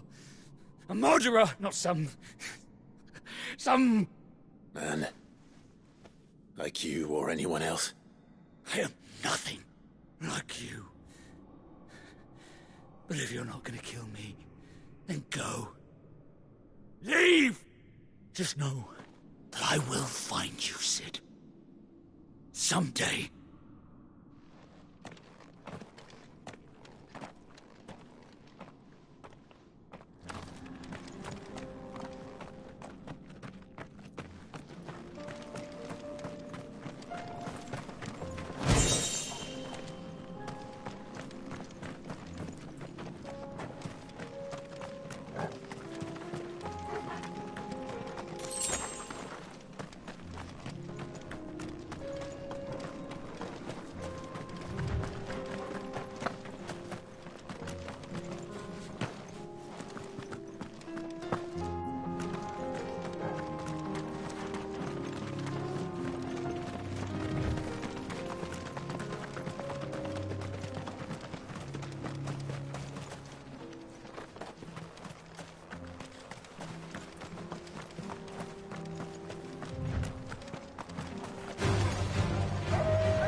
We're nearly there. Have you been to Tabor before? There are a few places I haven't. Welcome, travelers. We don't get many visitors here in Tabor.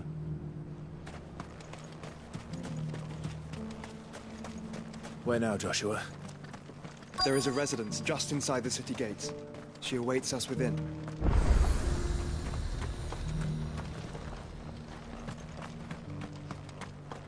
What brings you to our humble village, young man? If it's our artisans you're here to see, then please.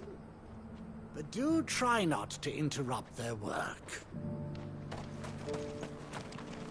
Are you buying or selling?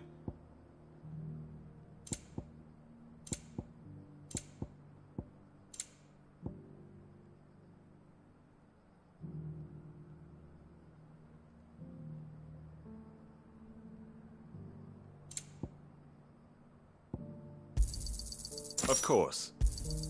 A fine choice. Of course. Anything else? Of course. Anything else?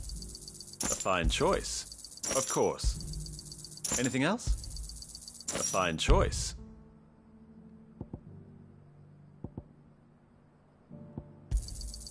Anything else? Of course. Anything else?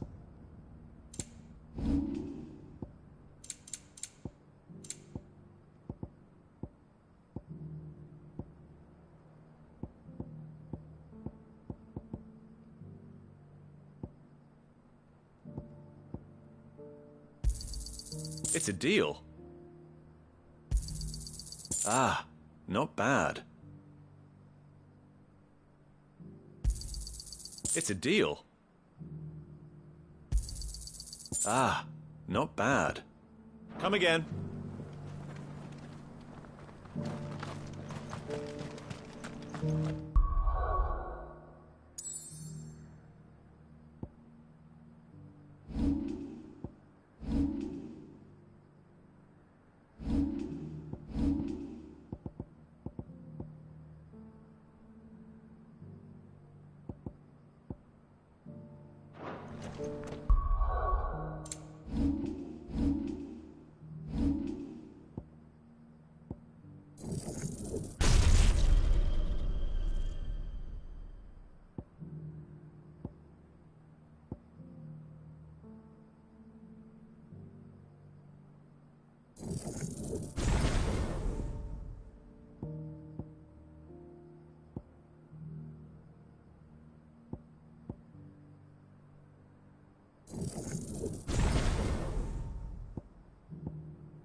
My Lord Marquis, it is an honor.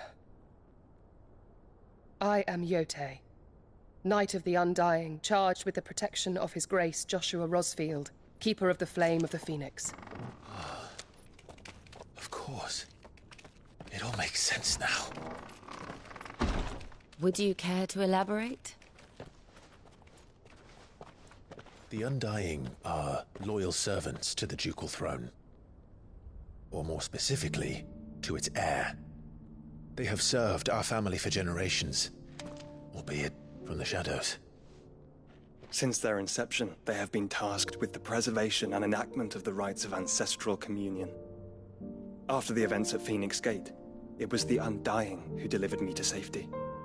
And since the day I left Rosaria, Yote has been my constant companion and protector. Without her sword, I would not have survived my journey across the realm. Rise, Lady Yote.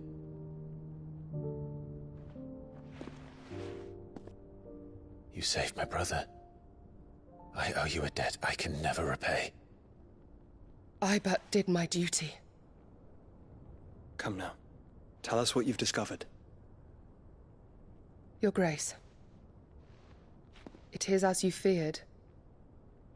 The vessel we spied off the coast of the Crystalline Dominion on the night of her fall. It was the Einherjar. Beyond any doubt. The Black Galleon. Joshua, the Einherjar is the Royalists' flagship. What business would they have in the Dominion? Upon learning of Waloed's involvement in recent events at Drake's Fang, I sensed the malign influence of Ultima, and bid Yote and the Undying look into the matter. We have reason to believe that the Black Galleon weighed anchor shortly after the fighting began, and set a course due south. For Canva. Then it is Waloed knights who besiege the cities. What is left of them, yes. And the Black Galleon sails at but one man's behest. Barnabas Tharm.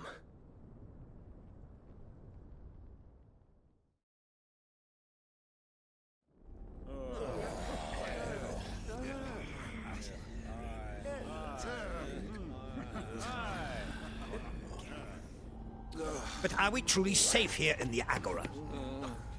The city guard have been paid, if that's what you're implying. All the more reason for them to run.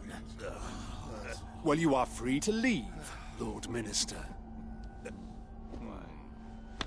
Markets abandoned, warehouses aflame, blackened hulls choking every port in the capital. Canva is ruined. The realm teeters on the brink of chaos, and all you can think about is commerce! Forgive us. We were not aware Dhalmekia now subsisted on charity. How dare you!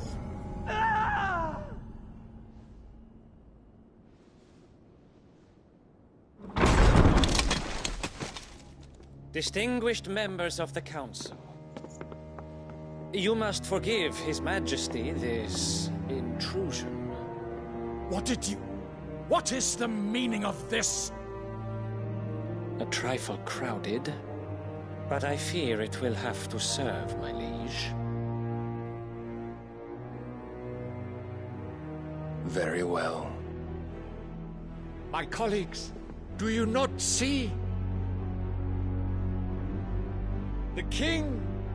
He has come to save us from the Akashic!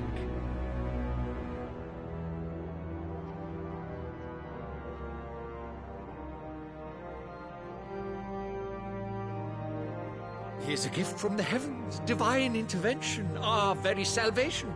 And of course, if it is compensation he requires, we would be most willing to negotiate a fair price for services rendered. Fools!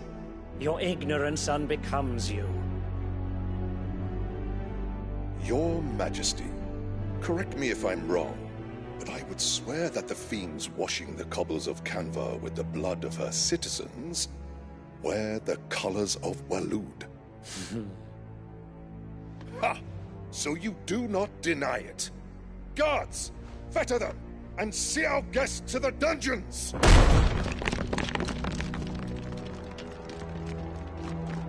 Enough.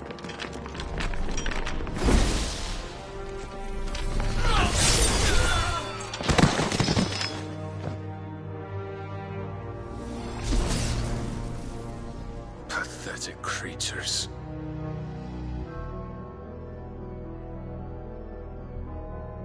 That you should imagine yourselves worthy of salvation.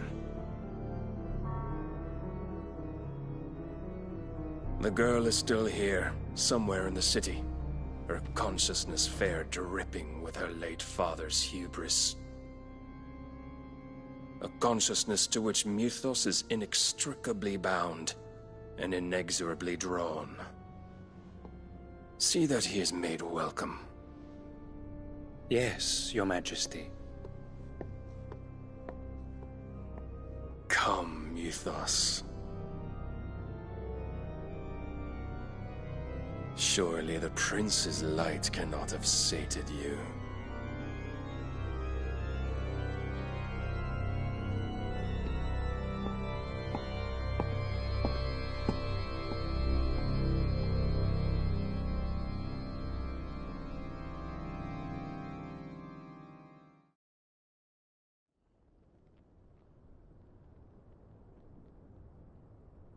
So then, how long has Waloed been under Ultima's control? How long indeed? Based on what we know of Barnabas's actions, I would guess some few years, mayhap more. But to what end? What does Ultima want? The tapestry. Show them.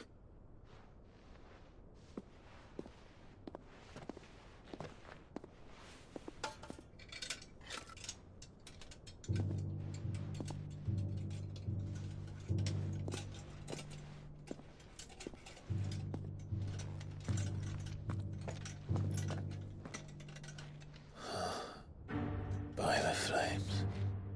Phoenix Gate, Drake's Breath, and now here. But what is it?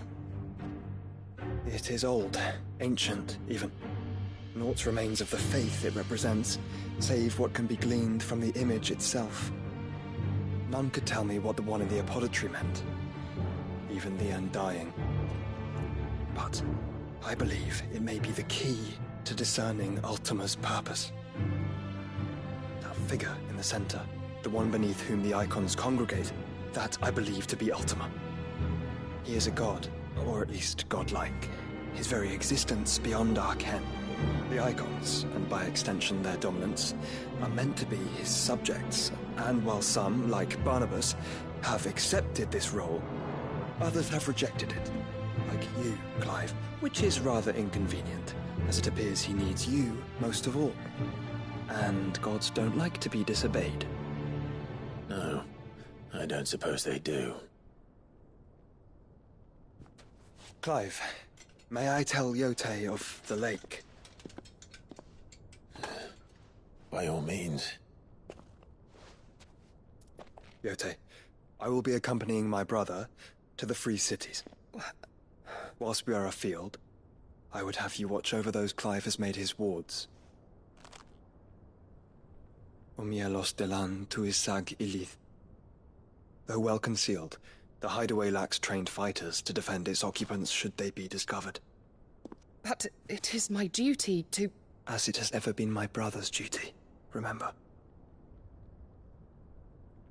If that is your wish, Your Grace. But please be safe. If aught were to befall you, You have my word.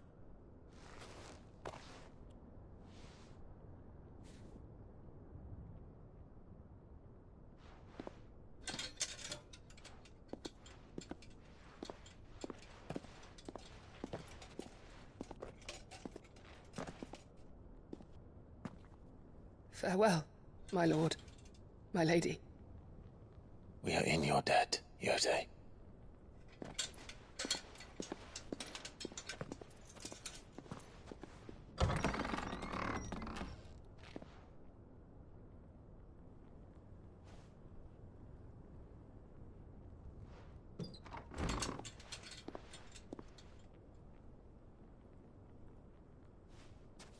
Let's find our friends.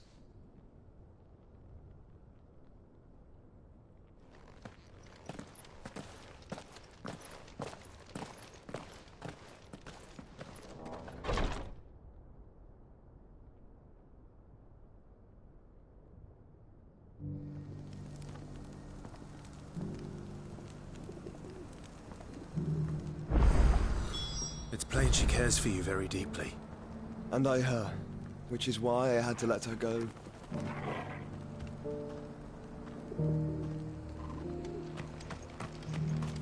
Opportunity beckons.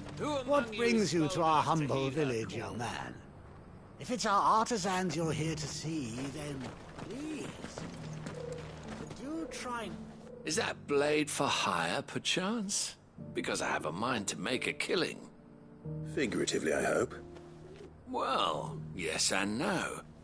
A passing caravan carried with it a rumor most fortuitous for one in my trade, that an elder Dread Evis had been sighted in the fields of Korava.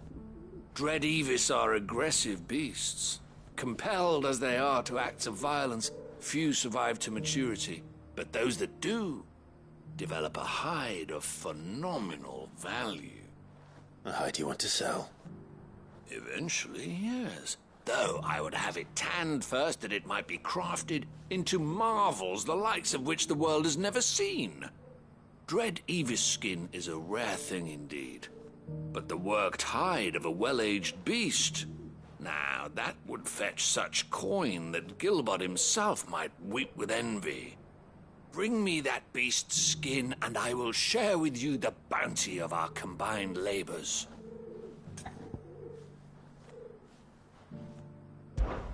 All right. Of course you will. When one lives in such troubled times, it is a fool who lets opportunity slip his grasp.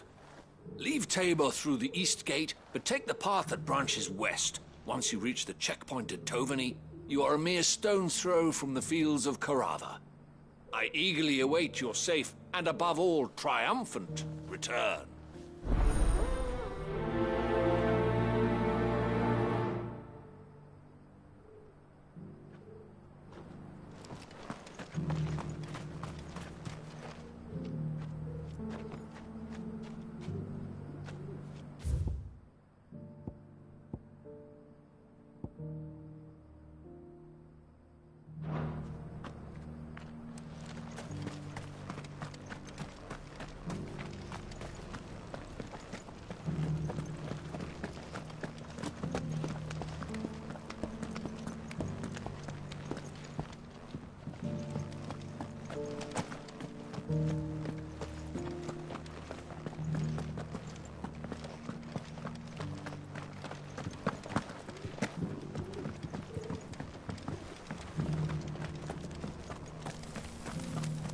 the sky go back to how it was. I don't like it. That Cyril fella's an odd fish, don't you think? Well, scholarly sorts like him always are, aren't they? How are those new boots treating you? You! Finally. No one was paying me the slightest heed. Is something wrong? At the university, the students would hang on my every word. Sadly, this far from home, I'm just a vagrant greybeard. The university? You're a scholar. A specialist in ancient cultures. The most accomplished in all Valisthea, some have said. Not that I look the part in these tattered rags. In my heyday, no obstacle could have kept me from my studies. Yet here I am, a wizened windbag, bested by the many steps of Tabor. The answers I seek lying just beyond my enfeebled reach. Would you do an old man a kindness and brave the stairs in my stead? You'll be amply rewarded, of course.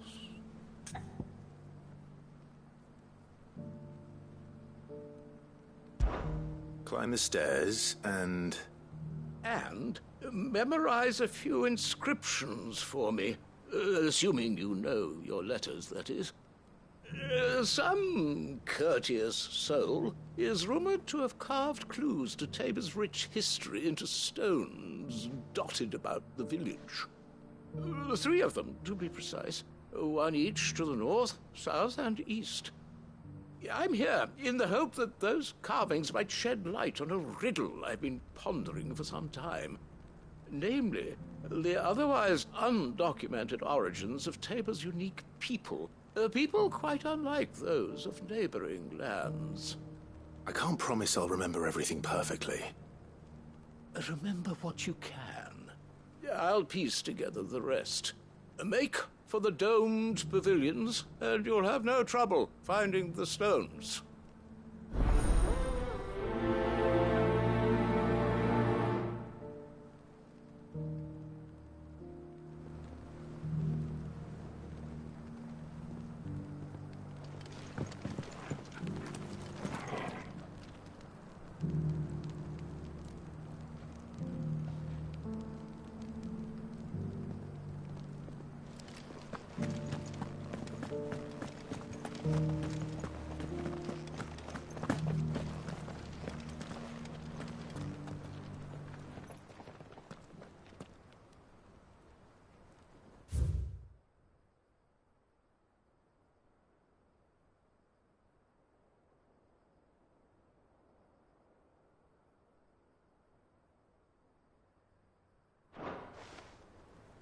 Farmers must have settled here in Tabor.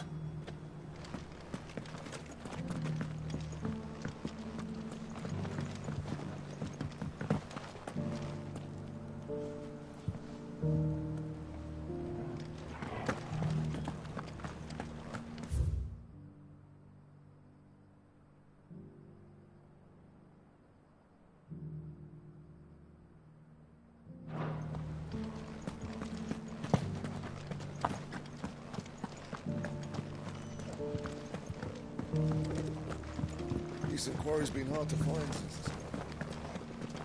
Thank you for the deal, Ed, mister.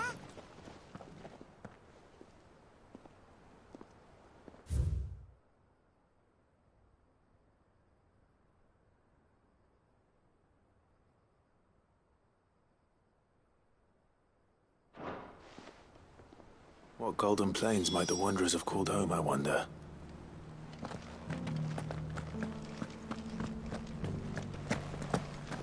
Have you noticed the Elder has been coughing less of late? Yes. Not a scratch on them. These hides are fetch a good price.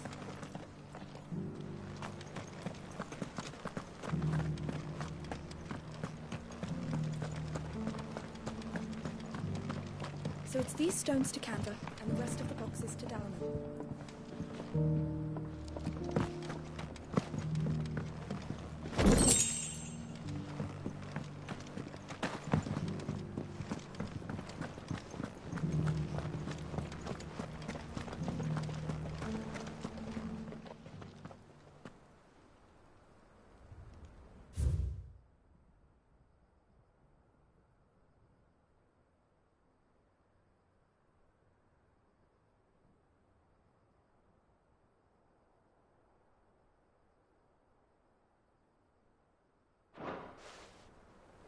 No history would be complete without mention of the mother crystals. I should speak to the old scholar before I forget everything I've read.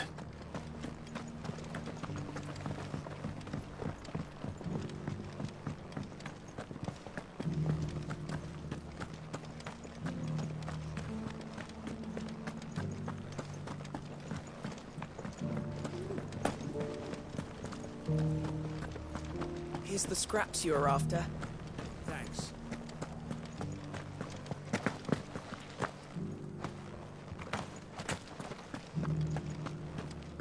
Careful how you pack that leather. Any creases or scratches.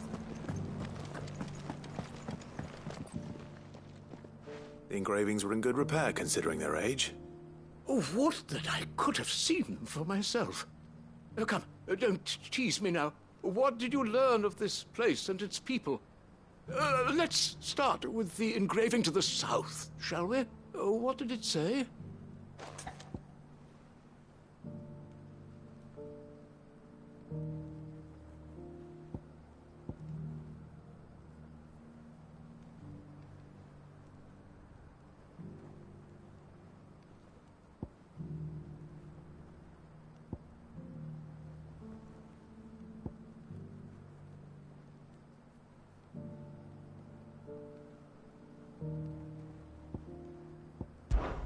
Guardians... The Republic? Are you...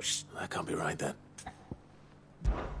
Guardians of the Crystal, the first stones of Tabor, sacred hold thy noble blood, till ends the mother's labor. I'm pretty sure that was it. Fascinating. It would seem the founders of this city were descendants of those fallen charged with protecting the mother crystals.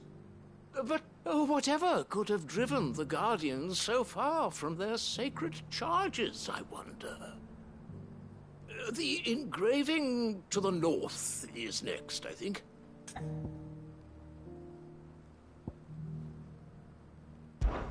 Wanderers of the Golden Plains, lay your roots in stone. With pride recall thy noble past, and make these rocks a home. Or... I think that was it, at least. No doubt you're right. There are vestiges of nomadic customs in Tabor its guardian roots could never account for. This is proving most enlightening. Now, for the final stone.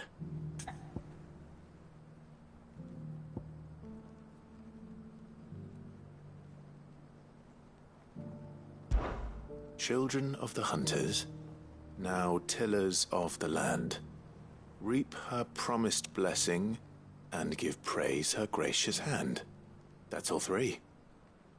And so, we add primitive farmers to Tabor's founding peoples, the final piece of the puzzle. 3 engravings, one for each of the 3 peoples to have settled Tabor in ancient times. Guardians of the Mother Crystal, wanderers from across the plains, and last, but certainly not least, hunters turned farmers. Little wonder it was so difficult to trace the roots of Tabor's culture. Those roots reach down through 3 distinct traditions. Nonetheless, one cannot help but wonder why this fact is not better known among scholars, given that the stones stand here for all to see. Too many stairs, perhaps. Ha! Too many by far. Here, and thank you.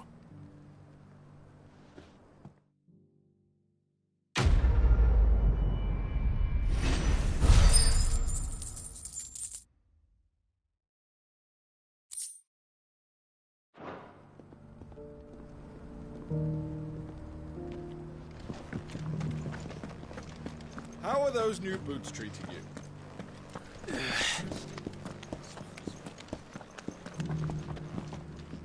That Cyril fella's an odd fish, don't you think?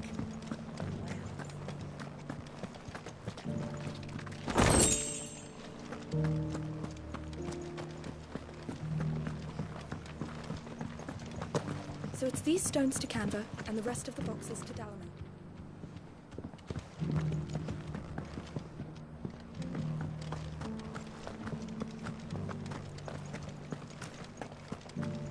Not a scratch on them. Have you noticed the Elder has been commonplace of late? Yes. Here's the scraps you're after. Thanks. Can't do without leather if I'm to polish these stones.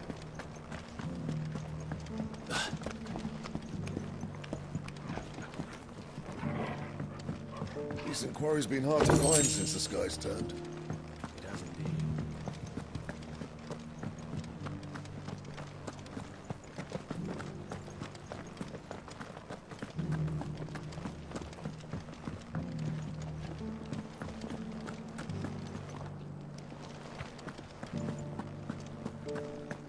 Careful how you pack that leather.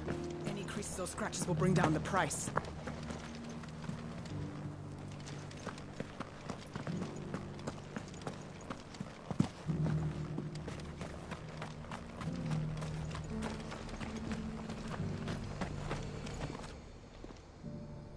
Well, this isn't at all foreboding.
Careful how you pack that leather.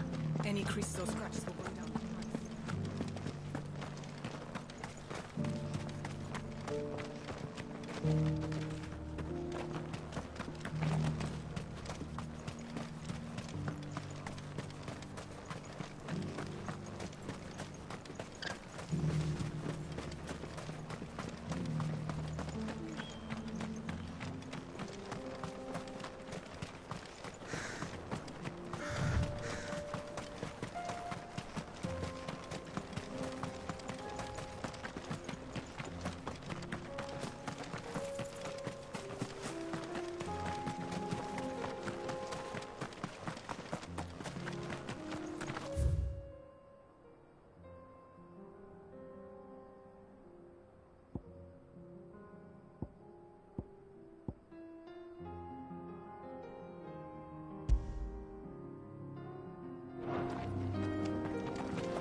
Faster!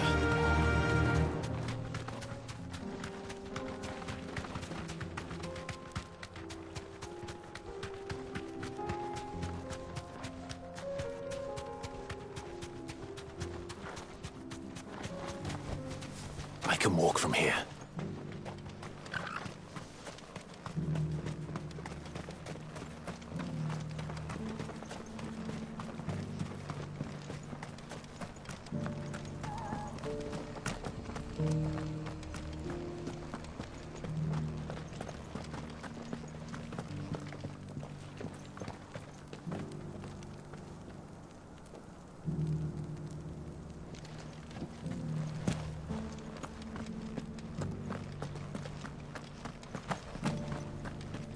Here's the scraps you're after.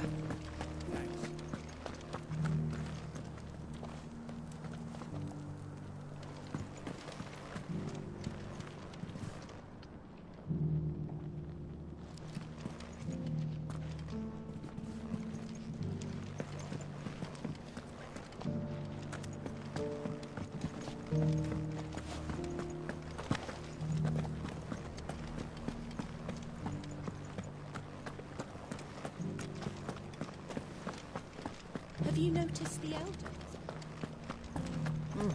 Not a scratch on them. So it's these stones to Canva, and the rest of them.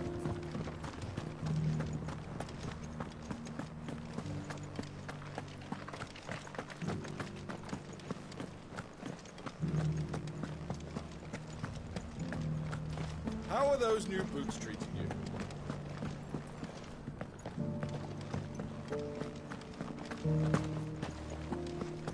Careful how you pack that leather. Any creases or scratches will bring down the price.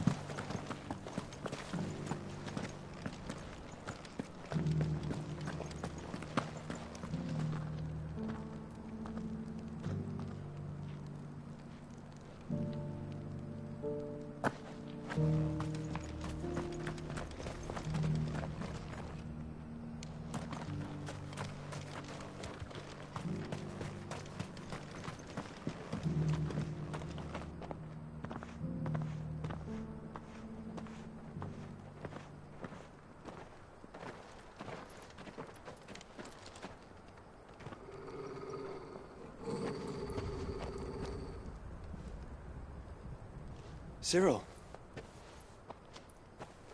How fares the search? Well, Your Grace, my report shall be with you ere long. Ah, yes. Yotei is otherwise engaged, at my behest. And the duty of wardenship? Fulfilled. For as you see, I've been reunited with my first shield. I am Cyril, Knight of the Undying and bearer of the Burning Quill, charged with chronicling the mortal deeds of His Grace, Joshua Rosfield, Keeper of the Flame of the Phoenix, and rightful Archduke of Rosaria. I entrusted Cyril here with overseeing the investigation into Ultima's origins.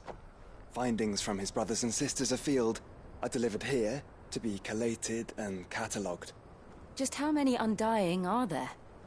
Not nearly enough, milady. Yet we are glad to give our all in service to the Phoenix. Such is, and has ever been, our creed. I see. You have your associates, I have mine.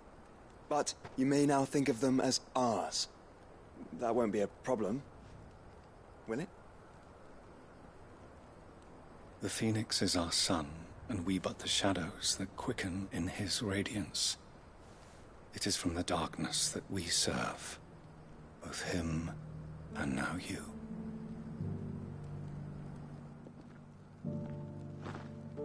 Pray accept this token.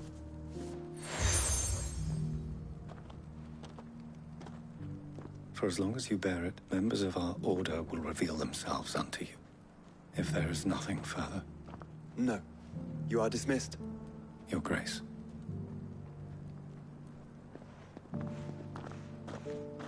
To Canva, then. We'll talk about this later. Cyril seemed very, You certainly keep strange bedfellows, Joshua.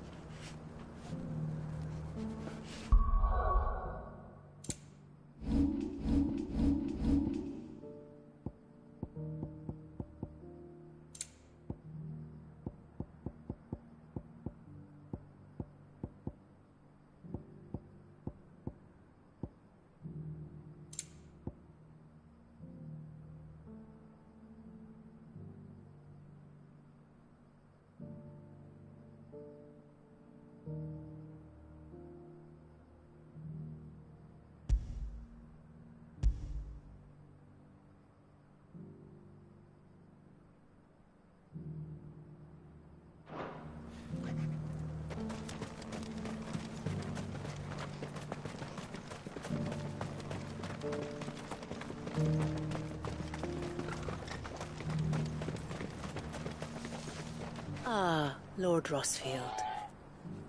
I'm afraid I cannot stay to talk. I must leave to collect the reports of our spies in the field. Now that you wear the Phoenix down, our brothers and sisters will no doubt reveal themselves to you too. Farewell, my lord, and may the Firebird's flame burn ever in your heart. The free city's under siege. Who'd have thought it? Master Cyril, luckily. Thank goodness he told us before we set out.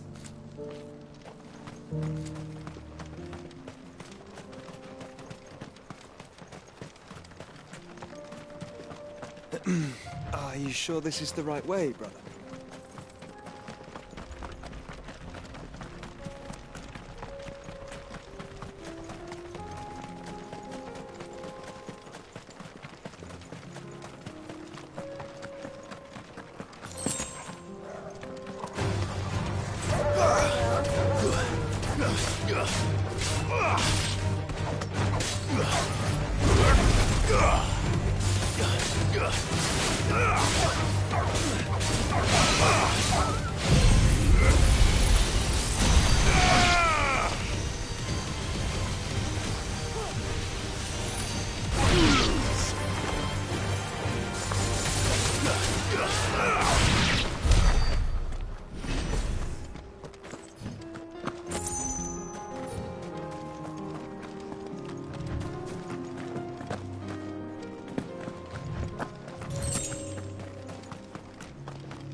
That's better.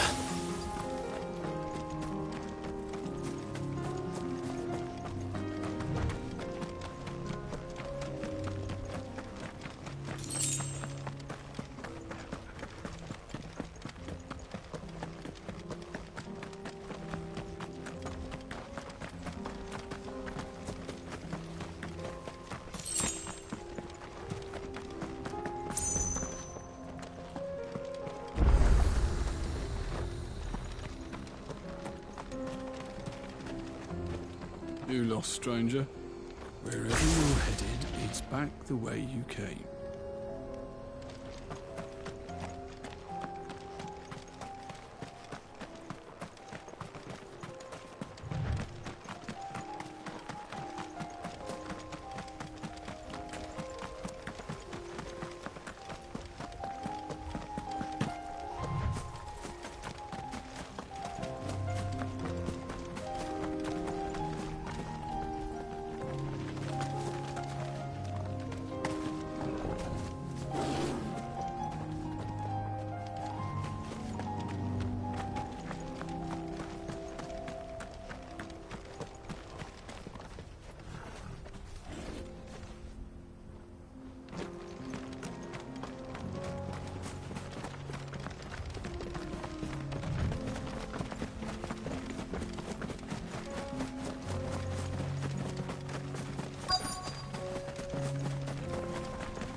Old he may be, but it looks like there's still plenty of fight in him yet.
sooner it's off my hands, the better.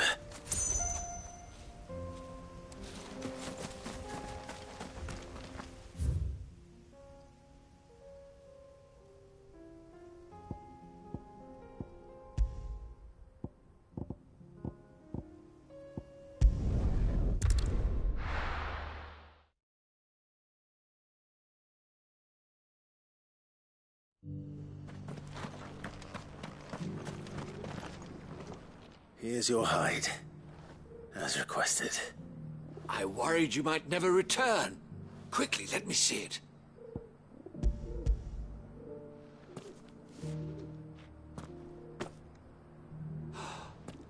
Oh, as supple as a maiden's cheek, yet as adamant as her virtue.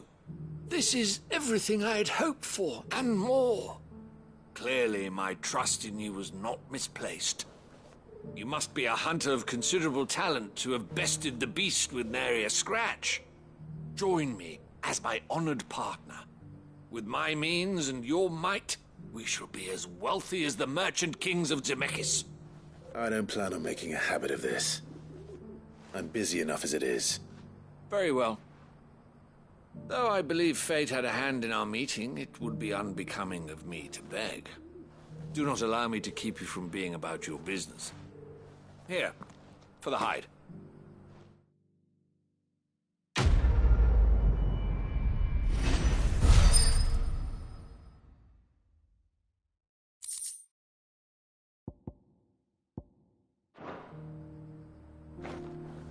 This is hide unlike any I've had the pleasure of handling. My clients will pay a fortune for the merest scrap.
The free cities under siege?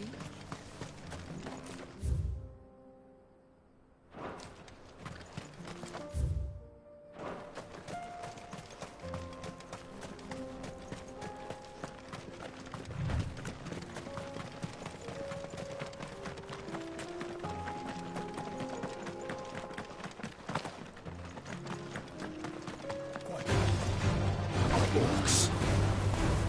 Then let us be rid of them.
least we won.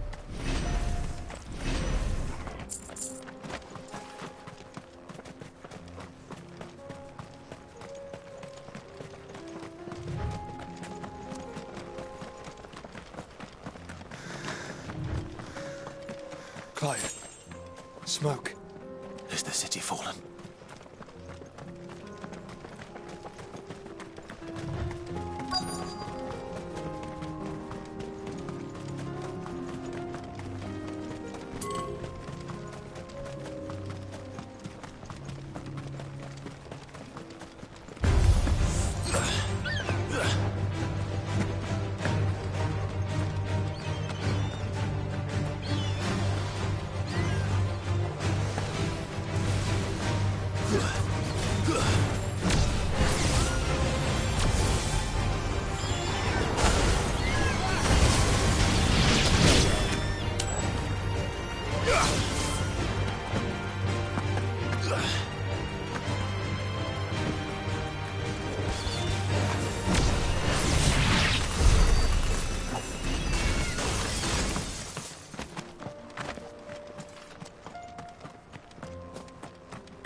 The free men are still holding their own, then.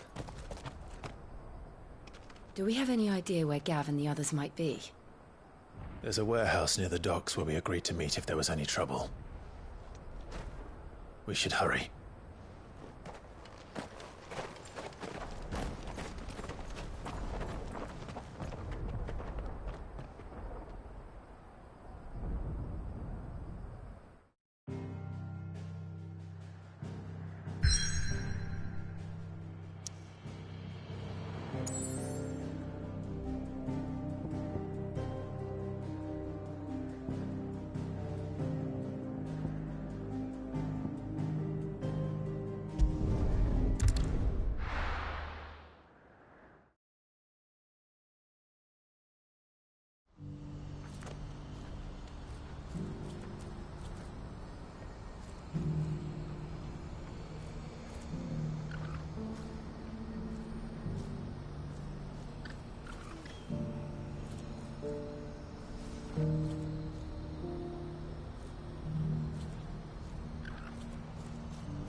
If we're going to do this, we'll need... Clive, your timing is impeccable. It just so happens that right at this very moment, we're in need of someone with your talents. And what talents would those be? Why, your fearlessness, and your skill with a blade. I'm listening. Well, as I'm sure you're aware, when these dark skies swept over the Republic, so too did a wave of chaos and confusion. Randalar has been particularly badly affected. Many of the capital's bearers have lost their masters, or taken the opportunity to flee them. None remain free for long, of course. Most find themselves under the protection of the Fist before they get far. But the army too is in disarray, and finds itself unable to provide for its new charges. Which means it has been looking to sell. And you've been looking to buy, to make sure these masterless bearers remain that way. Precisely. It's the perfect opportunity to free dozens more, and for an attractive price, no less. So where does my skill with a blade come in? Though we may have the funds to buy these bearers, we have nowhere to house them. So we've been searching for a place where they can be resettled. Somewhere far from the prying eyes of those who would see them enslaved once more. And we believe we have found one. Cashlock. A small hamlet hidden in a canyon. The place was abandoned a long time ago, but when the men moved out, the beasts moved in. And so we seek the aid of a fearless swordsman to encourage them to look elsewhere. You'll help, won't you? How could I refuse? Excellent. Theo, if you wouldn't mind making arrangements for the transportation of our guests, as we discussed. Of course. Leave everything with me. Sounds like you'll have your work cut out for you. I will. We have an entire village to stock and furnish. Residents and all. Even if I begin right now, I'll be working day and night. So I'd better get started. Try to clear the place out before the wagons roll in, won't you? I'll do my best. You will find a village in Chadra's Thread, past Lateney's Cleft. My man there will open the gate for you. All right. Wish me luck. I'm sure you won't need it.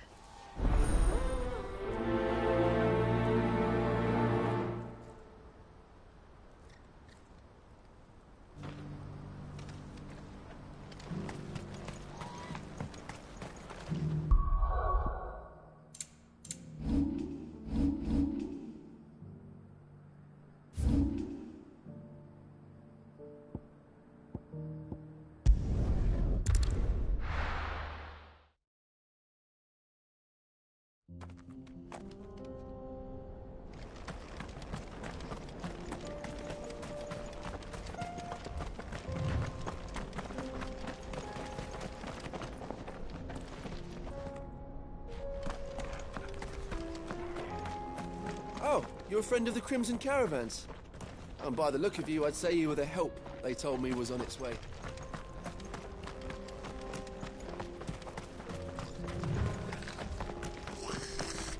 Caution, brother.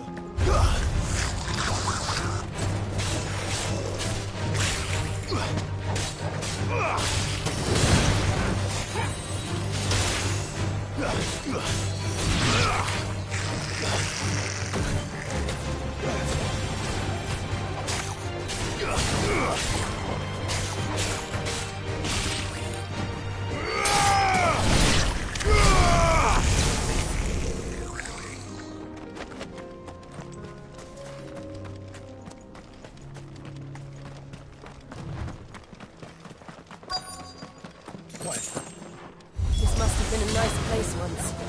And it will be again.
There's a good boy.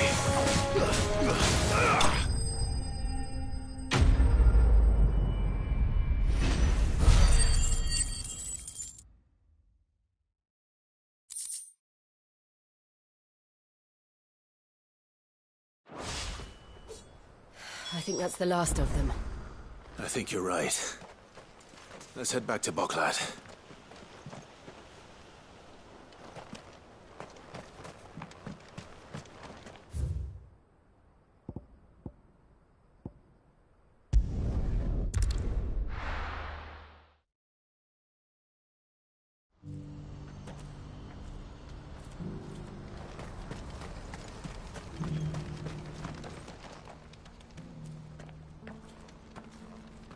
Something the matter, Theodore? Quiet. Those are our terms. I trust that you will give them your full consideration. I shall. Thank you.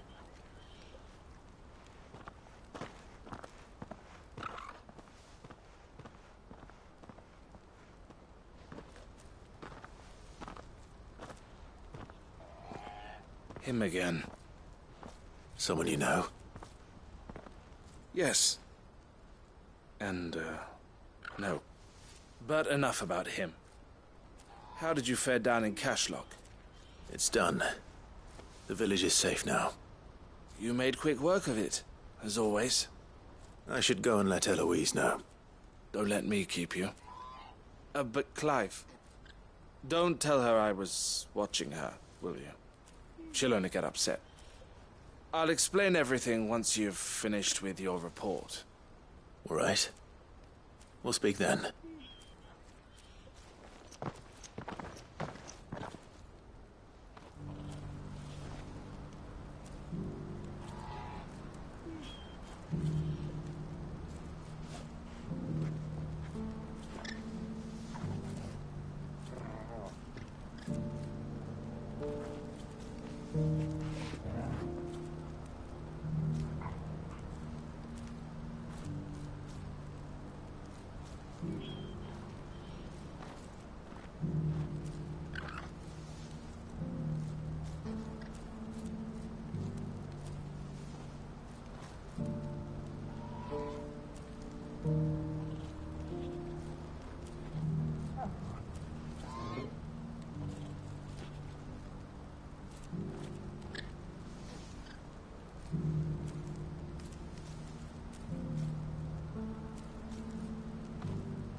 Eloise, I just got back from Cashlock. The village should be safe now. Thank you, Clive. Here, something for your trouble.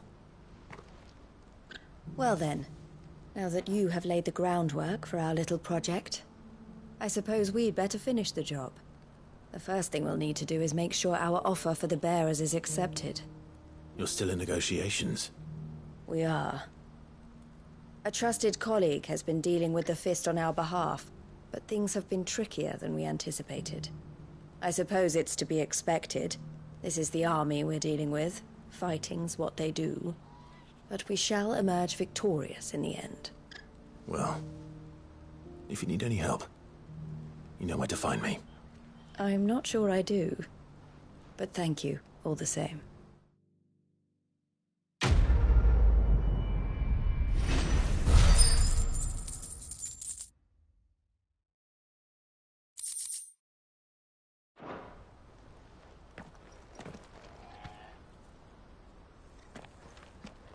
Ah, Clive.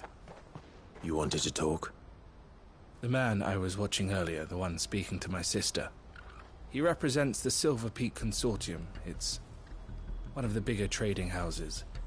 I don't think I've heard of them. Well, every trader in Dharmekia has. They operate across the length and breadth of the Republic, and they're still expanding. They've been trying to get Eloise to join their ranks for some time now, and judging by her reaction earlier, I'd say she had half a mind to accept their latest offer. And you'd rather she didn't? I would rather she did what makes her happy. And I would never deny her such an opportunity. Eloise saved me from slavery, and we have striven to save others like me ever since. But this was not the life my sister wanted, nor the one she deserves. I won't let her give up on her dreams again for my sake. She freed me from my bonds, and she must be freed from hers in turn. You're a good man, Theo. I have always been grateful for what my sister did for me, and I want to repay the favor by letting her live her own life. But each time an opportunity to do just that arises, she turns it down. For my sake. She loves you. And I love her. Which is why I want this time to be different. To show her that I don't need to be watched over anymore. Though I'm sure I'll still need some help from time to time. I trust that I can count on you. Always. Thank you, Clive. Well then, I had better get back to work. These bearers aren't going to move themselves. That's a job for the Crimson Caravans.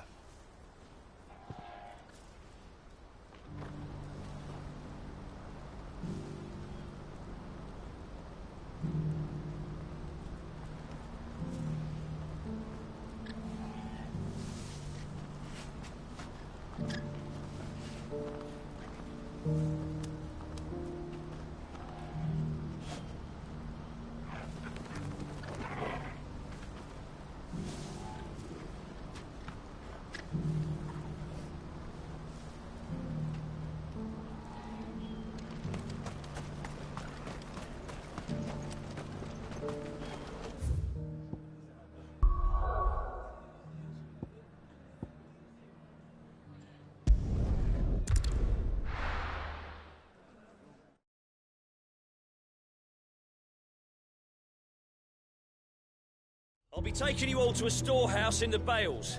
Leave anything you don't need behind.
I'll be taking you all to a storehouse in the Bales. Leave anything you don't need behind.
I'll be taking you all to a storehouse in the Bales.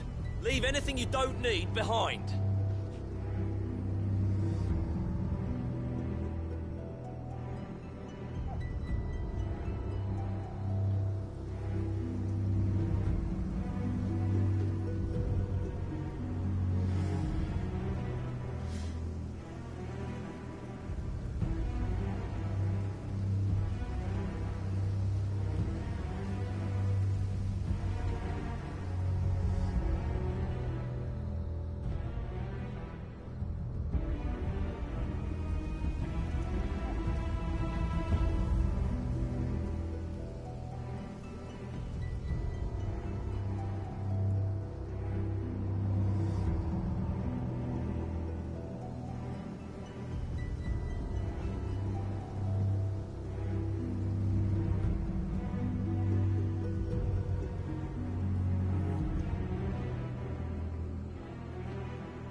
I'll be taking you all to a storehouse in the Bales. Leave anything you don't need behind.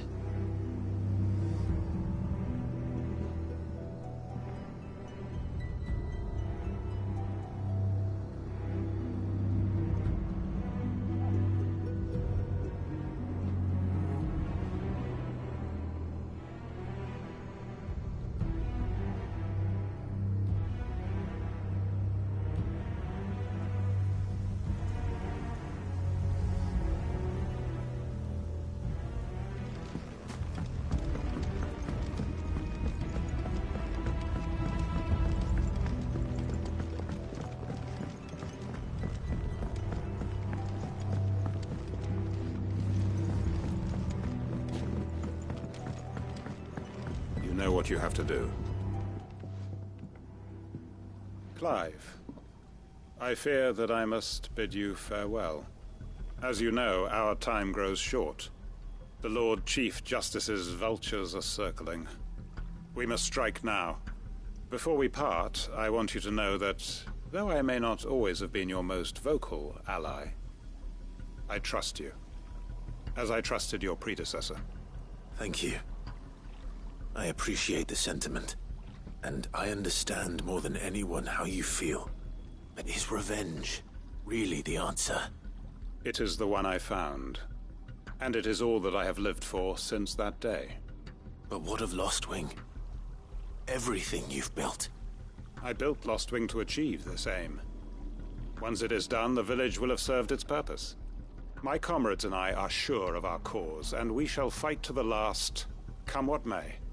But there are those among us who cannot fight. Children, the elderly, bearers afflicted by the curse. I would place Lostwing in their hands, if I thought it would do them any good. But a village home only to the frail and the infirm is not likely to stay a safe haven for long. And so, Clive, I find myself turning to you once more. Will you take them to your hideaway, that they might live even should Lostwing die?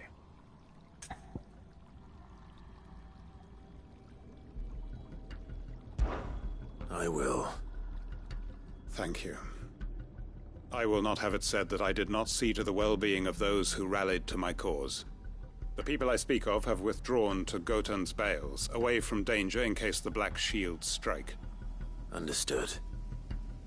I'll make sure they get to the hideaway safely. Then the last of my preparations are complete.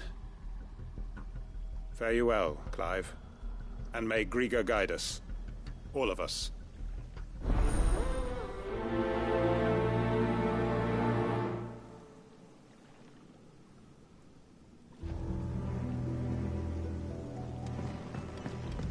Come then, brother.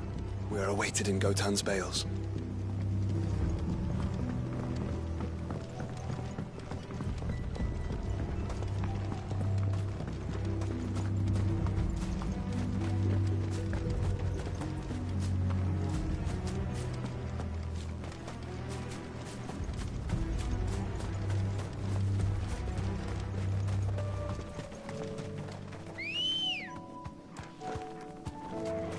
Let's go. Fly, Ambrosia.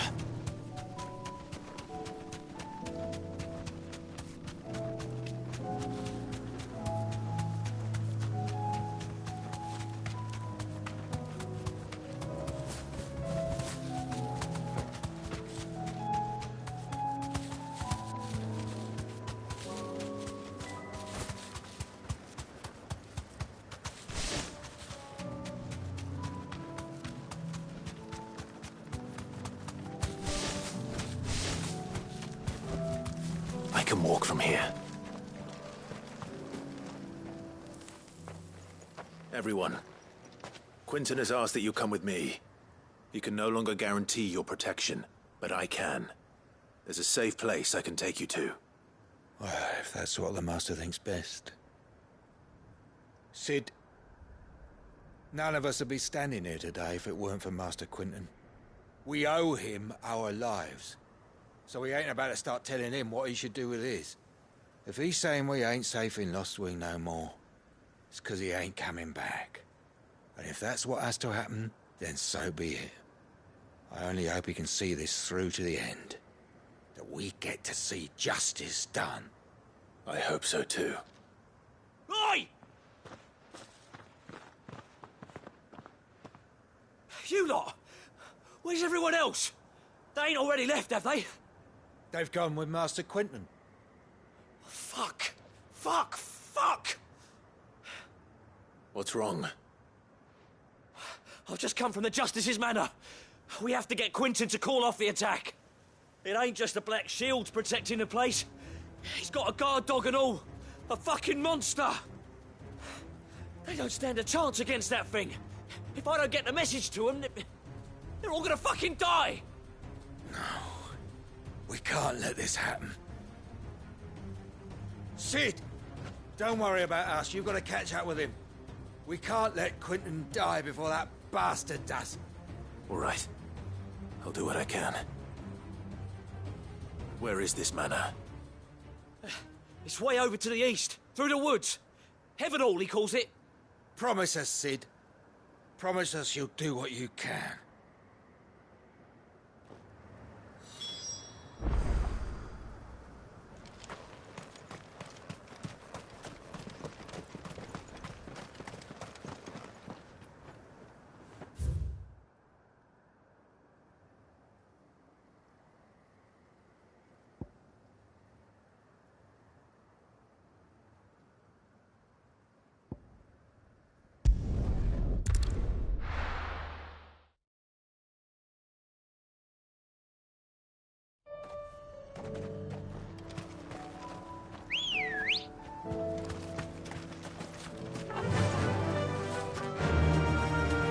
Run like the wind.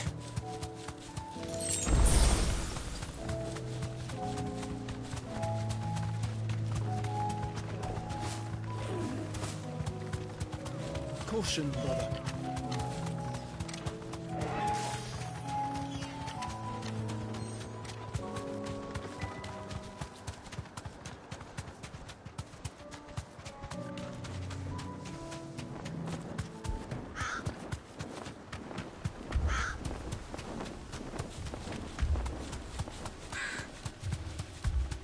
Clive, look. No. Don't tell me we're too late.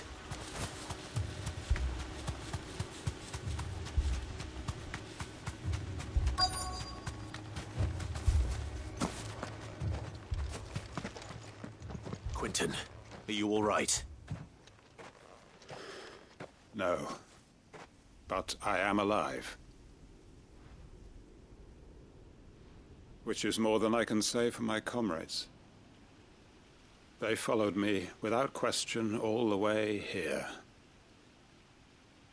And they died. For nothing.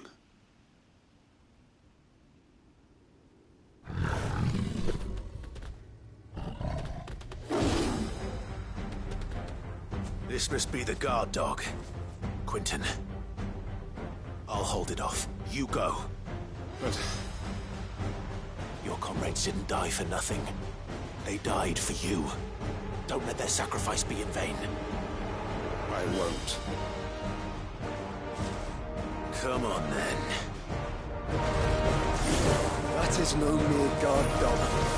No. Just a rabid beast that needs to be put down.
If only we'd arrived earlier.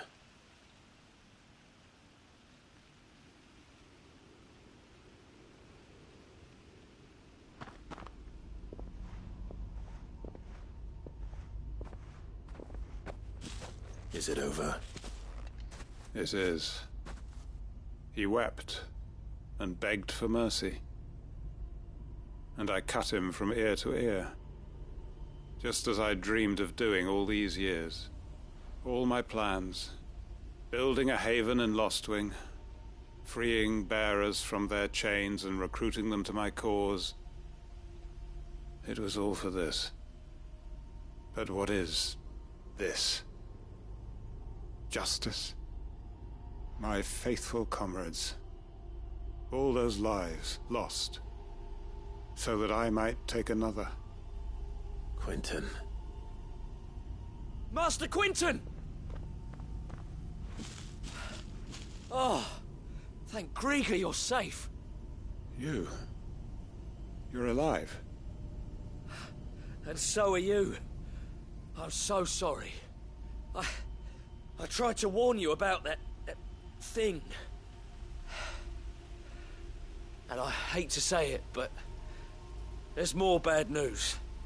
It's Lostwing. It's been flooded. What?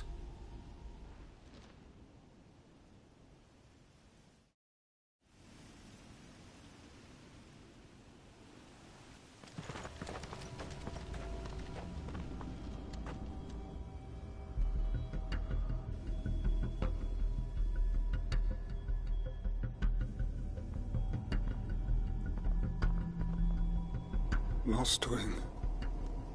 My Lostwing. And look who's here. They must have stolen in after we left, just before the flood struck. What if there are still people in there? Don't be a fool!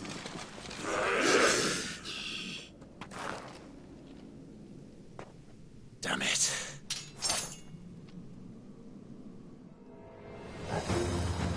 Quentin's not going to last long in there. Then we finish this quickly.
Nice try.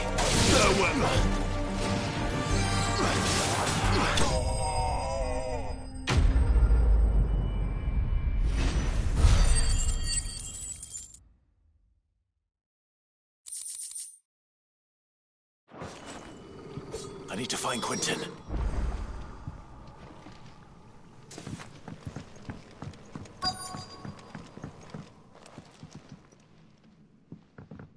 Quentin! Quentin! Look at me! Thank the Founder. He hasn't turned. I'm going to get you out of here.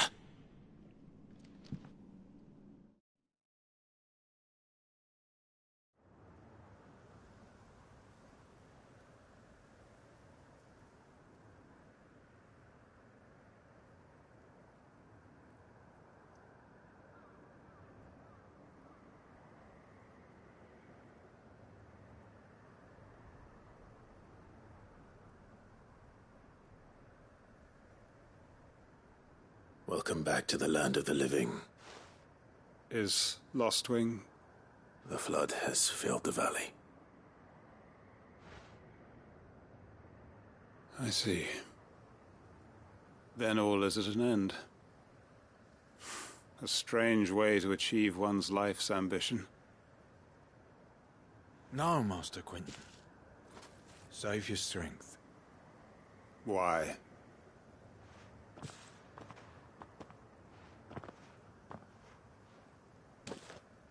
All that I strove for is gone. Only emptiness remains. I have nothing left to live for. What the heck are you on about? You've got us, ain't you? Don't try telling me you only freed us so you could get revenge. We're more than that to you, and we all know it. I thought you weren't coming back. But I prayed, and you did. There's got to be a reason for that, right? Can't we just go back to how it was? You know, you looking after us all. Your work ain't over yet, Master Quentin. We believed that you were the right man to lead us, and we still do. Your village may be lost, but it seems your people aren't, so long as you remain to guide them. But why? After what why would anyone follow me? 'Cause we're family, aren't we? Family? Yeah, and all our comrades who went with you, they felt the same. Lostwing weren't just a village. It was all of us. It was. And as long as we're still here, it is too. We can start again. Build a new Lostwing, right here in the Bales.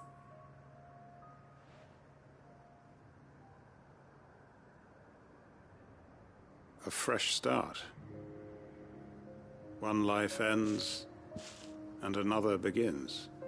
Why just a village? We could build towns. A nation, even. What's to stop us? That's the Master Quentin we know. Please. I am nobody's master. Quentin will suffice. After all, we are family.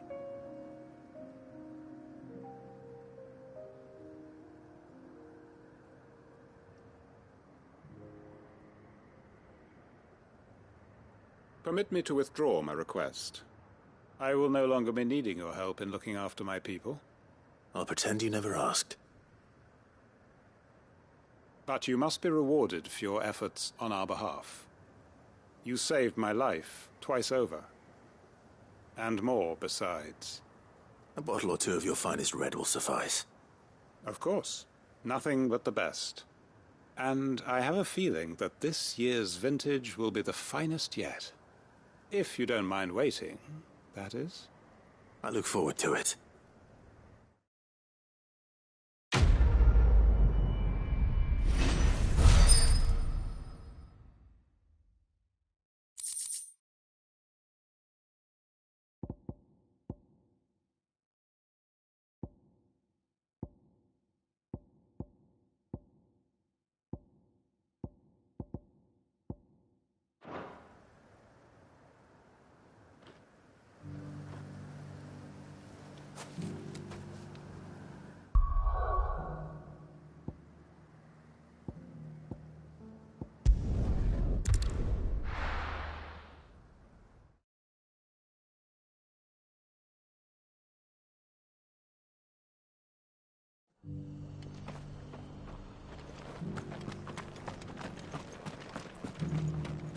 I'll build a barricade so sturdy, even a bandicoot.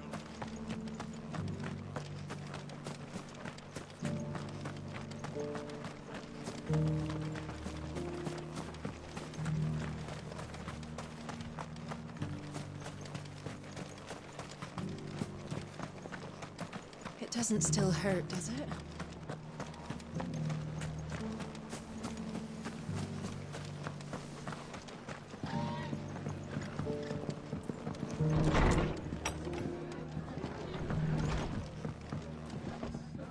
Ah, Clive. Just the man I was hoping to see.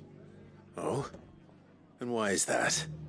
You remember how some of Sir Wade's guardians took up residence here after the Akashic attacked?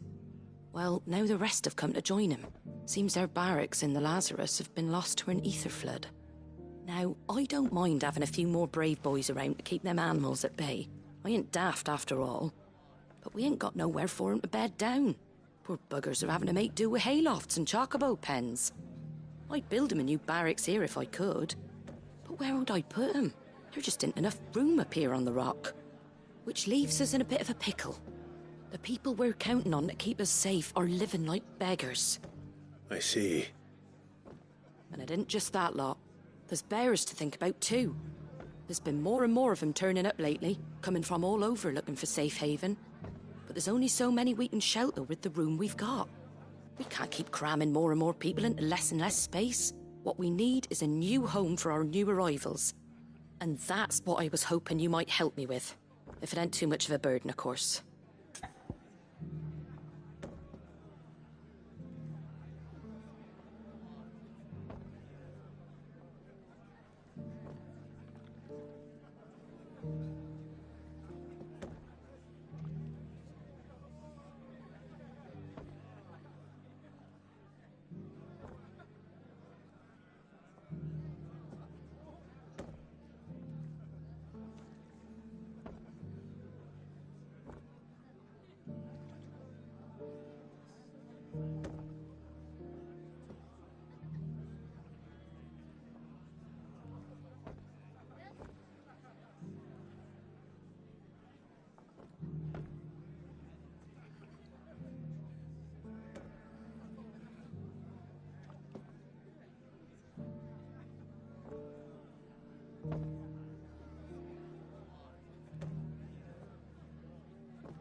It's no burden.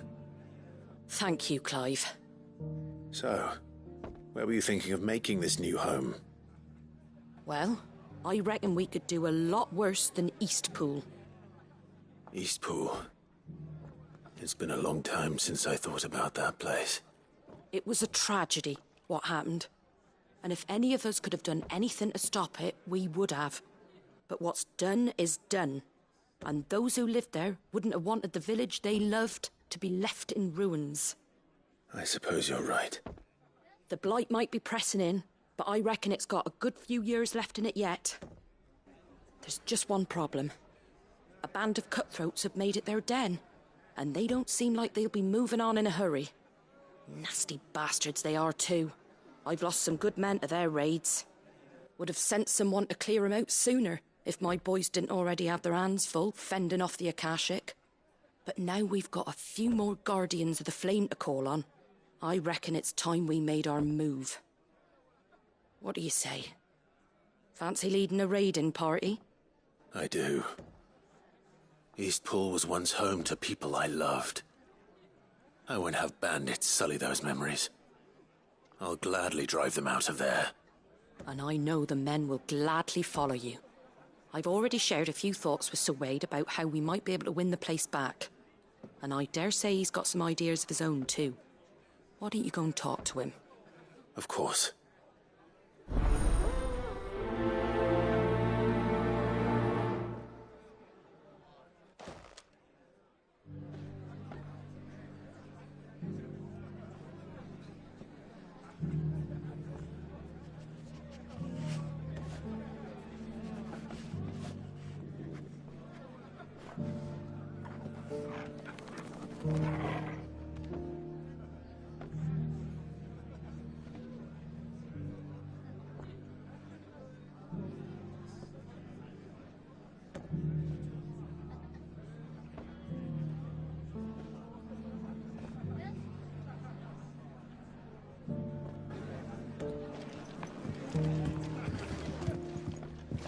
Back to Eastpool, then.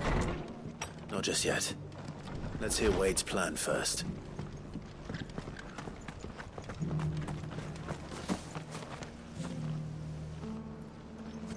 So, Wade, it's good to see you well. And you, Lord Rosfield. And you. I spoke with Martha. She tells me you have plans to free Eastpool and make it your own. That's right, though it was mostly her idea.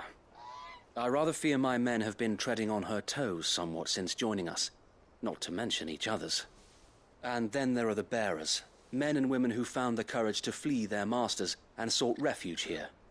We need somewhere to settle them, and I can think of worse places than Eastpool. As can I.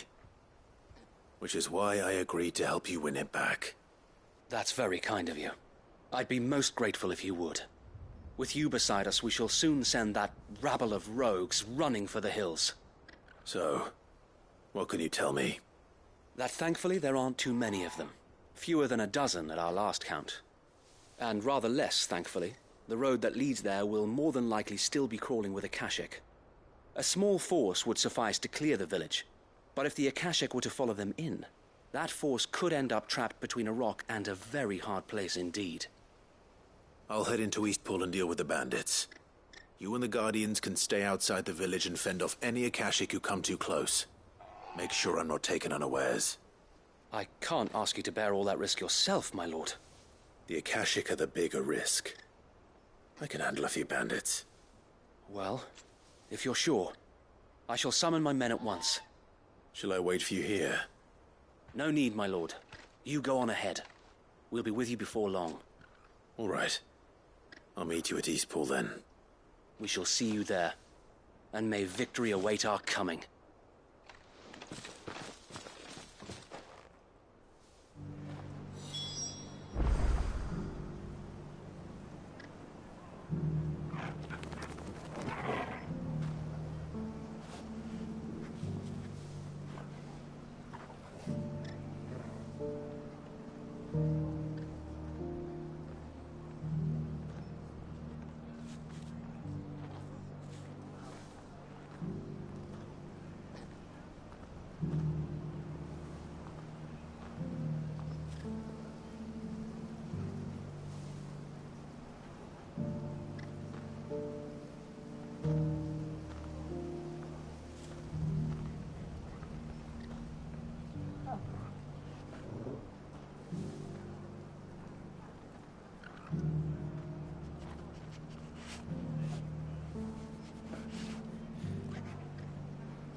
Inn's full.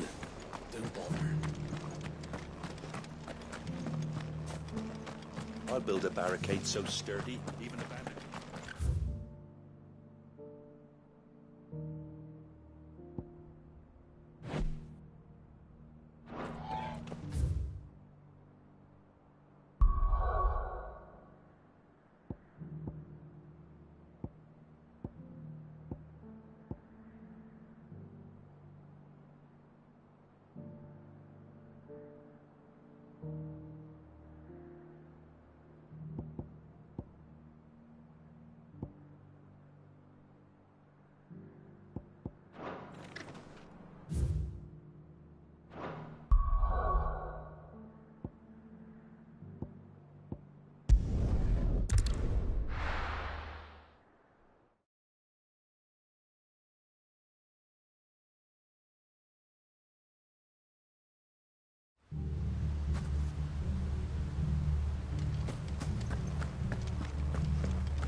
Who the hell are you? Kill them! You will leave this place. Or face the consequences.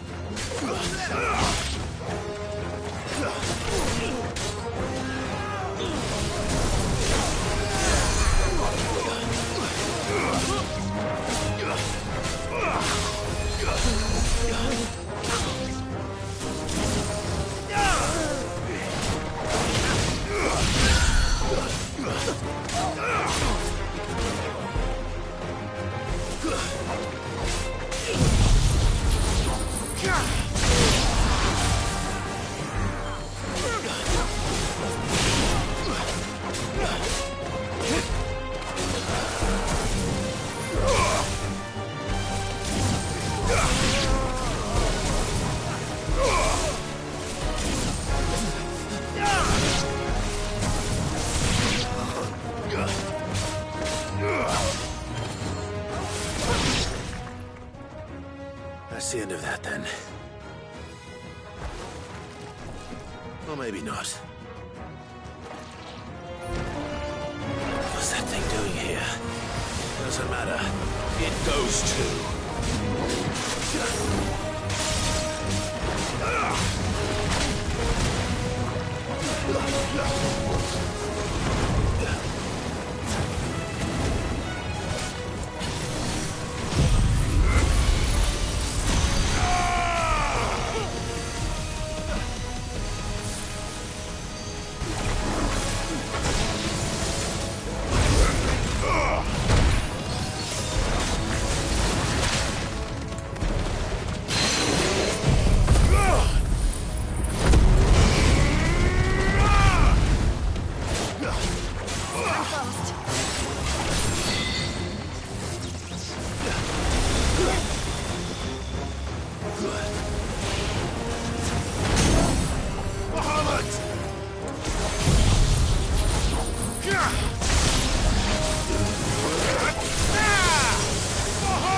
Any more surprises? I'll take that as a no. Bravo. A magnificent display, my lord. You were watching? I thought you were keeping an eye out for a Kashik. We were. Put down more than a few on the road, then arrived just in time to see you slay that... whatever it was. Let's hope it was the last of its kind. Though I expect you and the Guardians will be up to the challenge should another appear. I would hope so, my lord. Your men will be bringing the bearers who'll be living here, I assume.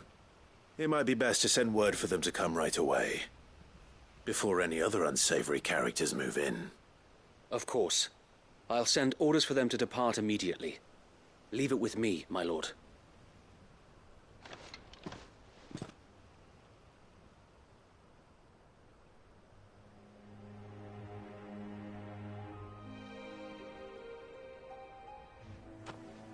Home. Without masters. No. We're the masters now. Our lives are our own at last. That's all of them. And not a single Akashek in sight. Now to begin the important work of rebuilding the place. It won't be easy. Especially not after 5 years of beasts and blackguards having their wicked way with the place. The masonry might still be sturdy enough, but half the beams are rotted. Those that weren't lost in the fire or burned by the bandits, that is. It'll take a bit of elbow grease. But we'll see Eastpool rise again. Just you wait. So wait. Lady Hannah is buried here. If you don't mind, I'd like Oscar to join the rebuilding efforts. He should be a part of this. Of course. I couldn't agree more. I'll let Martha know that everyone arrived safely. If you need anything more, you have only to send a Stolas. And we will, my lord. Safe travels. Eastpool lives again. Let's go and tell Martha the good news.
doesn't still hurt, does it?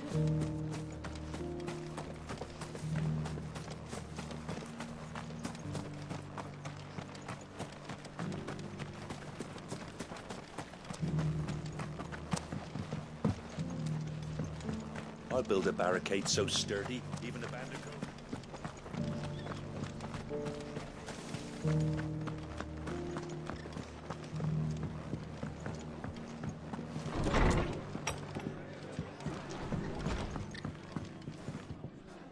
Ah, there you are. All went well then. Sir Wade told me you got rid of the bandits while his lot kept an eye out. Nicely done. And what's all this about some shape-shifting nightmare showing up? On second thoughts, don't tell me. It'll only give me nightmares of me own. What matters is you did it, and now we can build our new village. I suppose it will be. What will you call it? What else? Eastpool. Sir Wade said it best. There's plenty bad happened to that place, but that don't undo the good that happened there. No need to throw the baby out with the bathwater. Did Wade say that? Well, something along those lines. Anyway, the poor souls might have made it to Eastpool, but their work ain't done yet. So the way I see it, neither is mine. If it's food or lumber or strong backs they need, the rest is ready to provide it. Thank you, Martha. No, thank you. You didn't have to help us. I wanted to.